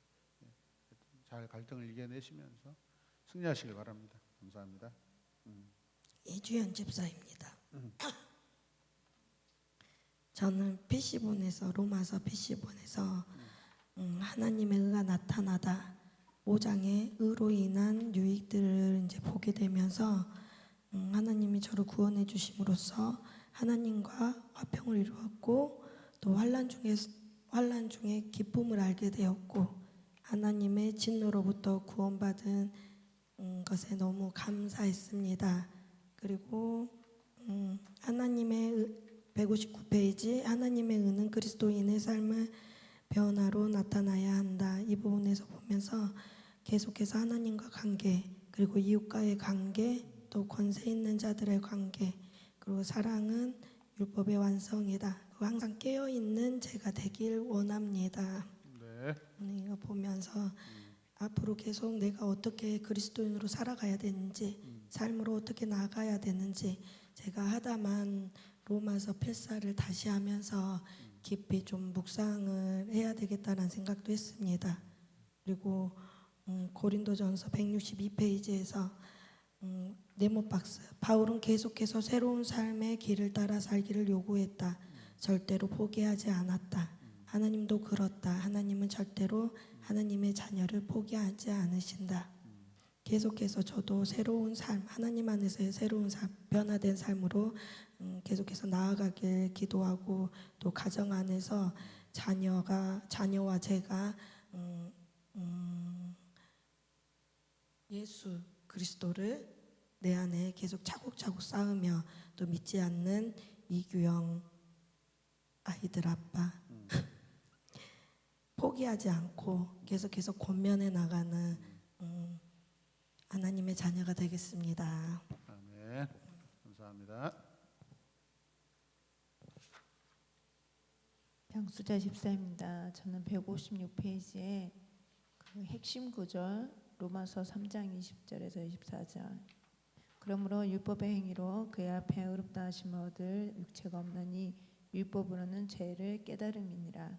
이 부분을 말씀하실 때에 복음은 생명을 뜻하고 율법은 사망을 뜻한다고 말씀하셨을 때에 사망을 가져올다. 예. 그 오은영 박사의 리포터인가 그 부부간의 문제를 그 하는 그 그 프로그램에서 그 한 남자분이 그 신앙적인 죄의 문제에 대해서 공황 장애를 앓고 있다고 그런 부분을 들었을 때 저런 사람도 있구나 그런 생각을 하면서도 한편으로 저도 그 이제 하나님을 만나기 전에 죄에 대한 부분들이 정말 저를 옥죄고 있었다는 것을 알고 있었기 때문에 그 부분이 또 이해가 되기는 하더라고요. 그러면서 율법은 죄를 깨닫는 것이고 또 하나님을 만나서 그 죄에서 자유하게 하신 것에 감사했습니다. 아멘. 감사합니다. 또 고린도전서에서는 162페이지 그리스도의 십자가는 성도들을 변화시켜 주변 세상과는 다른 민족, 다른 공동체로 만든다. 이 부분에서 제가 하나님을 처음 만났을 때는 그 기쁨에 겨워서 열심히 그 기쁨을 다른 사람들한테 전하려고 했던 그런 모습들이 있었고 또 그 교회를 같이 다니면서도 하나님 만나지 못한 사람들한테 이런 기쁨이 있고 이런 감격이 있다라는 부분들을 설명을 해줬을 때에 만나지 못한 사람들은 그걸 공감을 못하고 있더라고요. 그래서 그런 부분들을 전한다고 했었는데 요즘에는 제 삶에서는 그런 부분들이 많이 부족하지 않나 그걸 깨닫고 또한 그 저희가 하나님을 만난 자녀로서 내 삶이 완전히 변화되기를 기도하고 있습니다. 그런 복음의 간격들을 자꾸 이렇게 빼앗아가고 삭제하려고 하는 원인이 무엇인가 그것을 이제 한번 진단해 보시고 그런 부분들을 없애 나가는 것이 또 좋은 신앙의 삶이라고 생각합니다. 네. 네, 민규화 집사입니다. 어제 그 페이스북을 보면서 이종필 목사님께서 올려놓으신 글을 봤어요. 당신 교회만 특별하고 당신은 남들과 다르다고 생각하거나 말하지 말라. 당신의 미래는 제가 댓글을 뭐라고 놨죠? 댓글을 다루셨어요. 뭘 댓글을 못 보고 저는 그냥 이 글만 죄송합니다. 오, 그래도 갑자기 왜? 이 글을 보면서 저도 이제 저희 교회에 대해서 다시 한번 좀 돌아볼 수 있는 좀 시간을 어제 좀 가져봤는데 오늘 그 로마서와 고린도전서 말씀을 보면서 로마서에서 156페이지 핵심 구절에 그러므로 율법의 행위로 그의 앞에 의롭다 하심을 얻을 육체가 없나니 율법으로는 죄를 깨달음이라라고 말씀을 목사님께서 말씀하시면서 율법은 사망에 이르고 복음은 생명이다. 율법 자체는 하나님께서 주신 것이기에 선하지만 유대인들의 율법적 행위로 사망에 이르게 했다라는 이 말씀을 보고 또 고린도전서 162페이지 목사님께서 그 물음을 주셨어요. 우리에게 우리 교회는 세상과 다른 공동체가 되어 있는가 라는 이 물음을 주셨는데 또 거기에 핵심 구절인 고린도전서 10장 12절 13절을 보면서 그런즉 손줄로 생각하는 자는 넘어질까 조심하라 라는 이 말들이 이렇게 계속 이어지면서 죄송합니다. 네, 저희 교회가 너무 행위적인 것에 좀 우리 교회가 네, 우리 교회가 이런 행위적인 것에 너무 좀 그 뭐라고 해야 되지? 관종이 돼서는 안 된다고. 네, 좀 그런 것과 또 보여지는 것과 또 내가 마음속에 품고 진짜 진정한 복음을 가지고 정말로 손줄로 생각하는 자 넘어질까 조심하라는 이 말씀처럼 늘 겸손하게 정말 삶 속에서의 예배자의 모습을 나타내며 살아갈 수 있는 저와 또 우리 교회가 됐으면 좋겠다라는 생각을 하며 기도하게 되었습니다. 있다. 어제 오신 장로님은 사실은 모든 예배에 얼마나 감격하고 정말 한국에 이런 예배가 과연 얼마나 있을까 하면서 엄청 은혜를 많이 받고 가셨어요. 어찌됐든 간에 이제 다른 교회에 비해서는 우리에게 하나님 주신 은혜가 많아요. 근데 이것을 우리 것으로만 해서는 안 된다는 얘기죠. 독차지하지 말고 나누자라는 거죠. 흘려보내고 그런 것입니다. 감사합니다.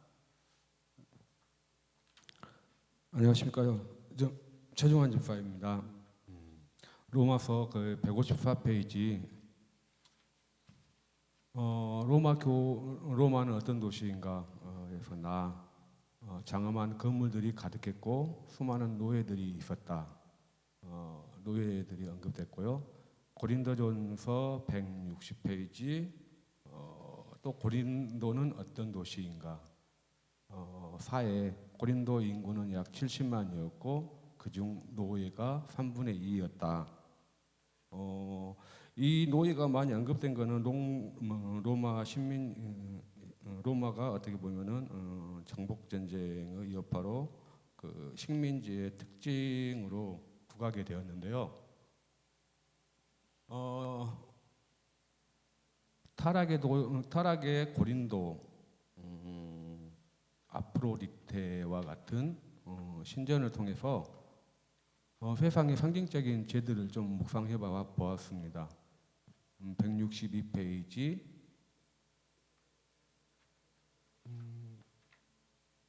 신앙의 원리 1번에서 그 힘들고 어려운 고린도에서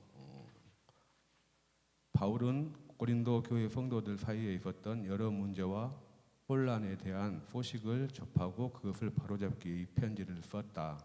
그리고 3번 바울은 영적 아버지로서 고린도 교회 성도들에게 매로 나아가지 않게 되기를 당부했다.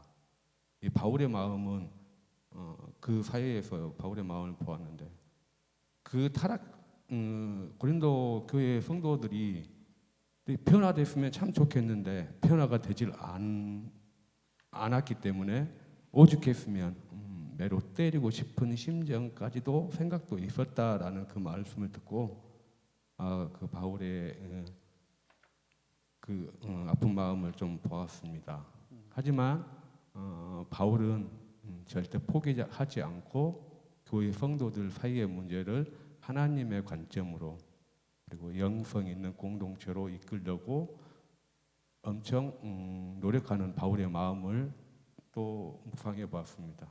그 상황에서 나의 내적 영적 상태는 어떠한지 또 고민을 해 보았는데요.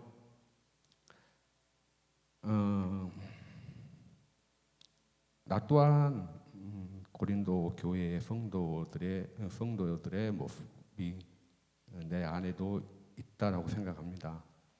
그 부분을 위해서 하지만 목사님께서 이야기하신 정말 영성 있는 자신의 스토리, 복음 스토리가 좀 많이 필요하다고 그랬는데 그 영적인 나만의 복음 스토리를 만들어 가면서 정말 하나님과 동행하는 삶을 살아야 되겠다라는 결단을 내렸습니다.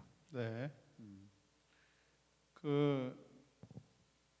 아까 그 도시의 사단과 서원들 가득했다 해서 일본에 에크로코린토스라 불린 1800피트 되는 네? 네, 탑이 아니까 탑의 꼭대기에는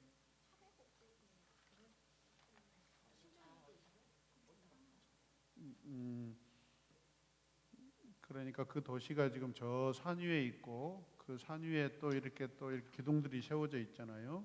그 기둥들이 세워져 있는 그 위에 맨 꼭대기 탑에 탑 자체가 신전으로서 상징을 해놨지 않나 그런 것 같은데 저도 한번 볼게요. 네, 그러니까 또 조광덕 집사입니다. 저는 162페이지 무엇을 해 주제의 박스를 읽겠습니다. 바울은 고린도 교인들이 아직도 당시 고린도 사람들 사이에서 유행하던 모든 것이 내게 가하다는 말을 따라 산다는 걸 잘 알았다. 고린도전서에서 바울은 이 표현을 4번이나 썼다. 그처럼 고린도에 살고 있는 사람들, 하나님의 백성들이 그리스도인이라기보다는 고린도인에 더 가깝게 살았지만 바울은 계속해서 새로운 삶의 길을 따라 살기를 요구했다. 절대로 포기하지 않았다. 하나님도 그렇다. 하나님은 절대로 하나님의 자녀를 포기하지 않으신다. 그래서 저의 이제 지나온 과거와 지금 살아가고 있는 삶을 한번 돌아봤습니다. 고린도 교인들이 고린도에서 살고 있잖아요. 저도 세상 속에서 살면서 세상에 열심히 살았습니다. 그러다 보니까 세상에서 모든 것이 내게 가하다라는 그런 말들을 계속 습관처럼 살았기 때문에 지금 세상에서 다시 하나님 안으로 들어왔는데, 그럼에도 불구하고 계속 세상 속에서 사는 하나님의 백성들이 그리스도인이라기보다는 고린도인에 더 가깝게, 내가 세상에 더 가깝게 살고 지금도 여전히 살아가고 있는 것을 계속해서 봅니다. 그러나 바울은 계속해서 새로운 삶의 길을 따라 살기를 요구했듯이 우리가 교회 안에 살면서 우리가 진짜 열심히 사역을 하면서 살고 있는 내 자신을 보면서 하나님 안에서 하나님을 더 아는 지식과 복음의 스토리를 점점 만들어가면 절대로 진짜 하나님을 포기하지 않듯이 내가 하나님 안에서 더욱더 든든하게 섰지 않을까 하는 생각을 했습니다. 그리고 저는 바울이 영적 아버지로서 고린도 교회 성도들에게 매로 나가지 않게 당부했지만 저는 하나님한테 매를 심하게 맞고 교회를 다시 왔습니다. 그렇듯이 이제 매를 맞고 왔는데 이제 와서 다시 주저앉을 수는 없고, 또 여기 하나님 안에서 좀 더 하나님의 자녀로서 당당하게 살아가기 위해서는 답이 156페이지 맨 위에 박스에 보니까 로마서는 신약에서 최고의 부분이며 가장 고결한 복음이다. 아무리 읽고 숙고해도 지나치지 않으며 읽으면 읽을수록 더 귀중해지며 더 맛이 난다. 이 뜻이 로마서도 계속 읽고 말씀으로 나의 영을 더 채워가면서 지금 이 자리에서뿐만 아니라 세상에 나가서도 그리스도인으로서 당당하게 살아가도록 열심히 배우면서 익히면서 쌓겠습니다. 끝. 네, 어떻게 심플해요?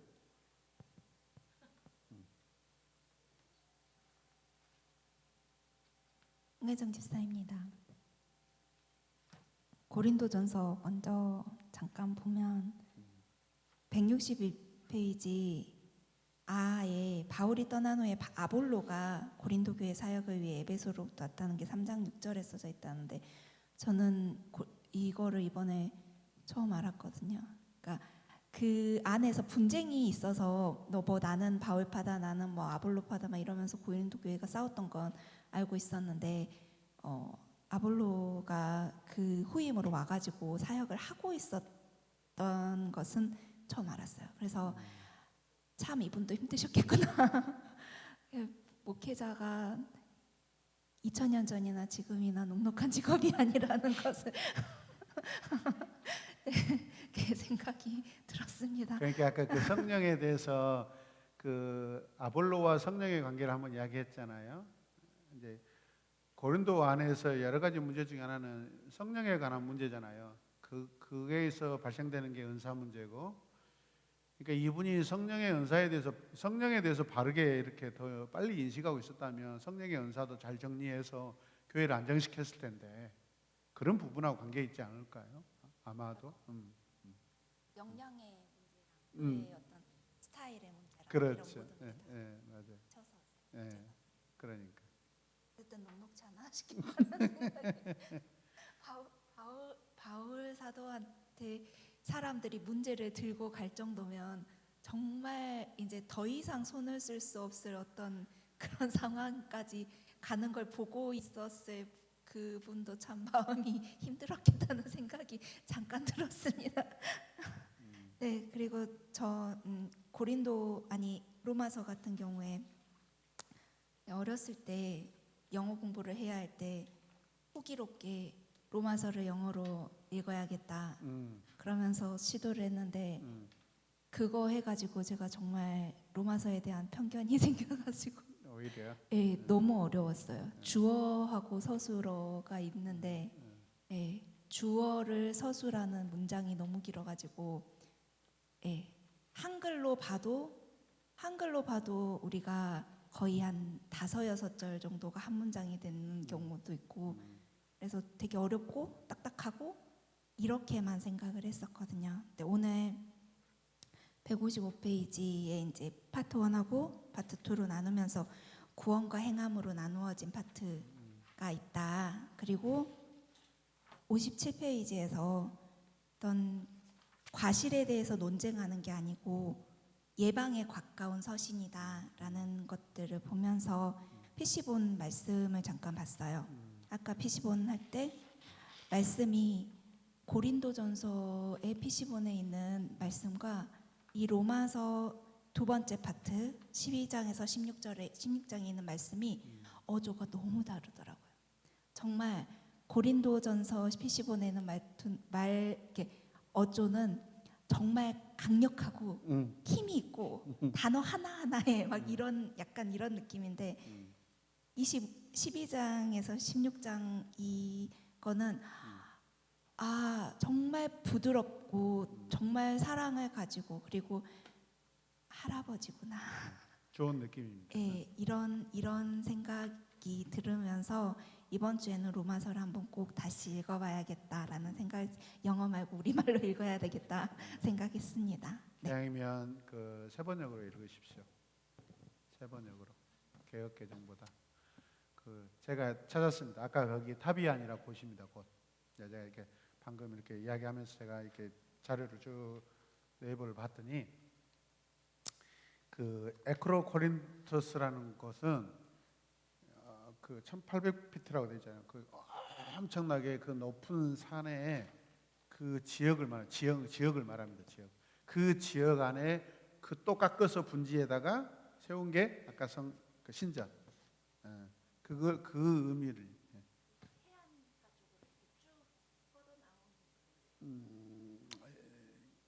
지금 사진을 보시면 이렇게 이 산이잖아요, 산.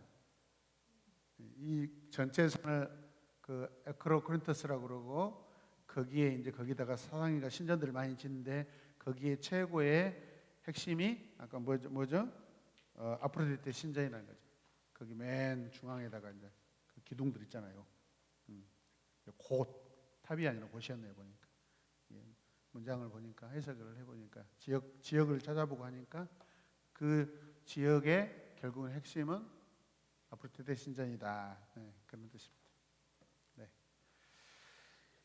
그 다음에 장로님 사. 네, 장순희 집사입니다. 네. 155페이지 이신득이 부분을 보면서 예수 그리스도를 믿는 믿음으로 말미암는 구원으로 하나님의 자녀됨으로 또 두려움과 고통에서 저를 건지시고 회복하시는 하나님의 사랑의 간함으로 참 영광스럽고 귀한 자녀가 됨에 감사한 시간이었습니다. 오늘 로마서를 통해서 차별 없는 하나님의 또 거짓 없는 하나님의 약속을 볼 수 있었고요.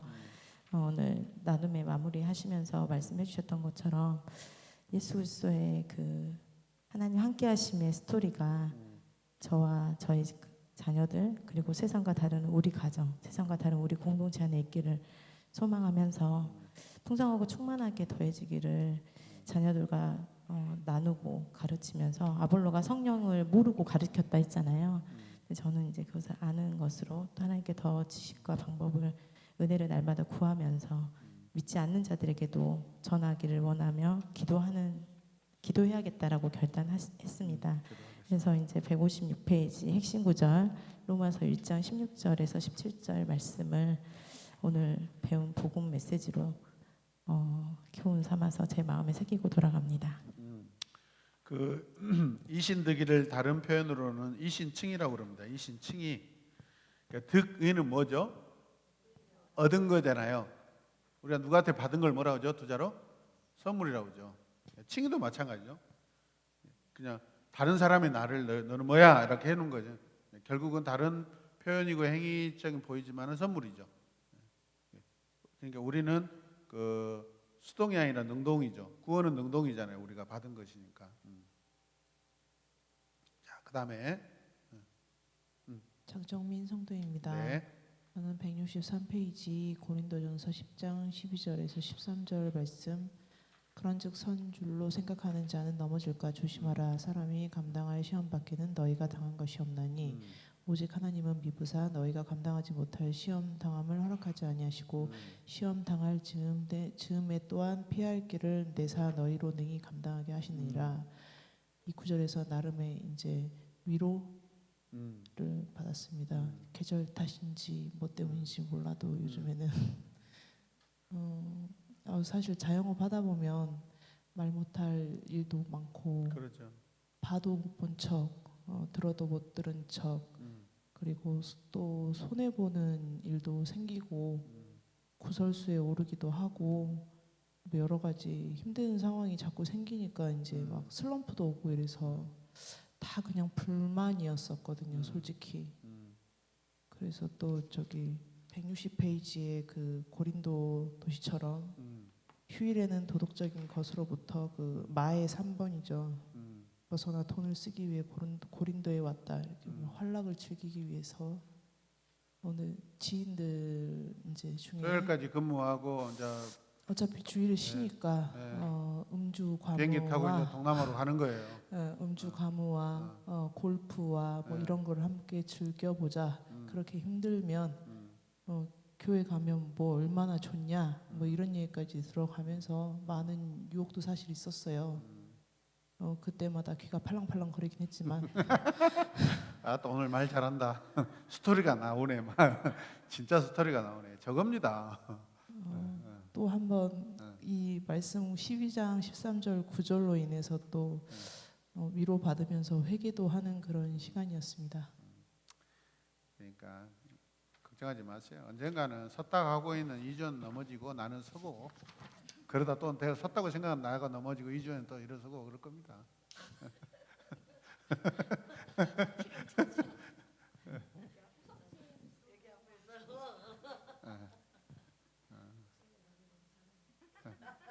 관심이라 그러지. 보기 쉬워서 오늘 목소리도 안 커서 좋다. 안녕하십니까? 들어올 때 아까 약하더라고. 할래야 하고 들어오는데 할래야 하고 조금 영적이 됐어. 영적으로. 네. 네, 문선미 집사입니다. 156페이지 종교개혁자 마틴 루터의 고백처럼 로마서는 신약에서 최고의 부분이며 가장 고결한 복음이다. 아무리 읽고 숙고해도 지나치지 않으며 읽으면 읽을수록 더 귀중해지며 더 맛이 난다. 그러면서 핵심 구절 로마서 1장 16절 내가 복음을 부끄러워하지 아니하노니 이 복음은 모든 믿는 자에게 구원을 주시는 하나님의 능력이 됨이라. 지금 로마서 말씀이 두 장으로 나누면 하나는 구원이고 또 하나는 행함인데 그냥 오늘 로마서 말씀과 고린도전서 말씀을 읽으며 주일 예배 때와 또 어제의 제 모습이 예배는 잘 드리고 그 가운데 막 성령님이 오셔서 내 내면을 변화시켜 달라고 이렇게 기도하며 이렇게 또 충만하기도 하고 야야야야야야야야 그전에 개 힘들고 막 이렇게 했단 말이에요. 야. 그런데 막상 또 월요일 날 그 곳에 가니 정말 미쳐 힘들더라고요. 찬미의 야가 폭력의 야로 바뀌었습니까?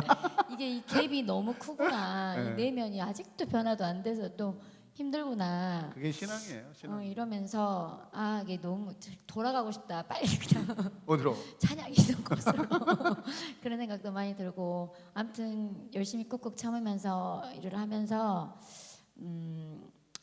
제 안에 예수를 채우고 예수의 거리들을 더 채우기 위해서 한 주간 이제 로마서 말씀을 읽고 또 동역자로 붙여주신 우리 조강덕 팀장님과 그곳에 있는 영혼들을 위해서 함께 기도하고 전도할 사람을 또 전도하도록 하겠습니다.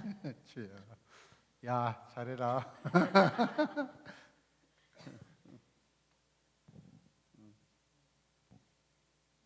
장미 집사입니다. 전 162페이지 무엇을의 주제 나번 그리스도의 십자가는 성도들을 변화시켜 주변 세상과는 다른 민족, 다른 공동체를 만든다.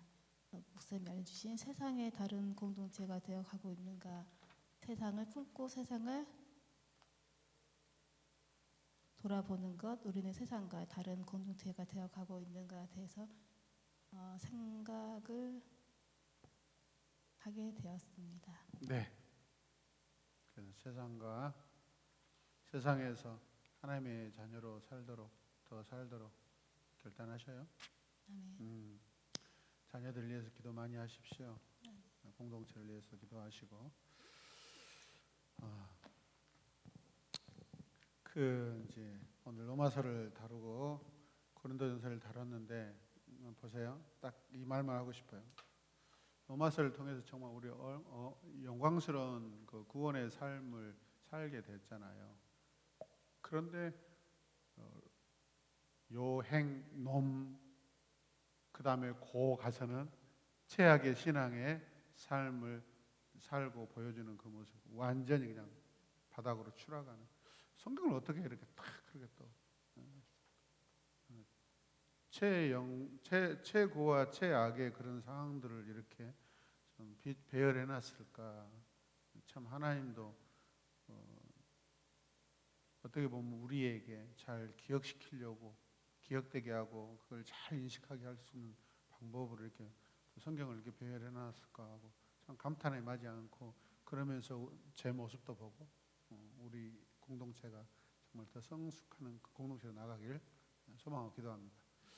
기도하겠습니다. 하나님 감사합니다. 로마서와 고린도전서 말씀을 보았습니다. 하나님, 이 시대, 우리 시대, 내가 사는 내 삶의 현장에서 로마서를 적용하고 또 살아내고, 또 고린도의 하나님 그런 상황들이 내 안에서 일어나지 않도록 경계하게 하여 주시옵소서. 돌아오는 발걸음도 하나님께서 지켜주시옵기를 원하옵고 예수님의 이름으로 기도드립니다. 아멘. 감사합니다. 수고하셨습니다.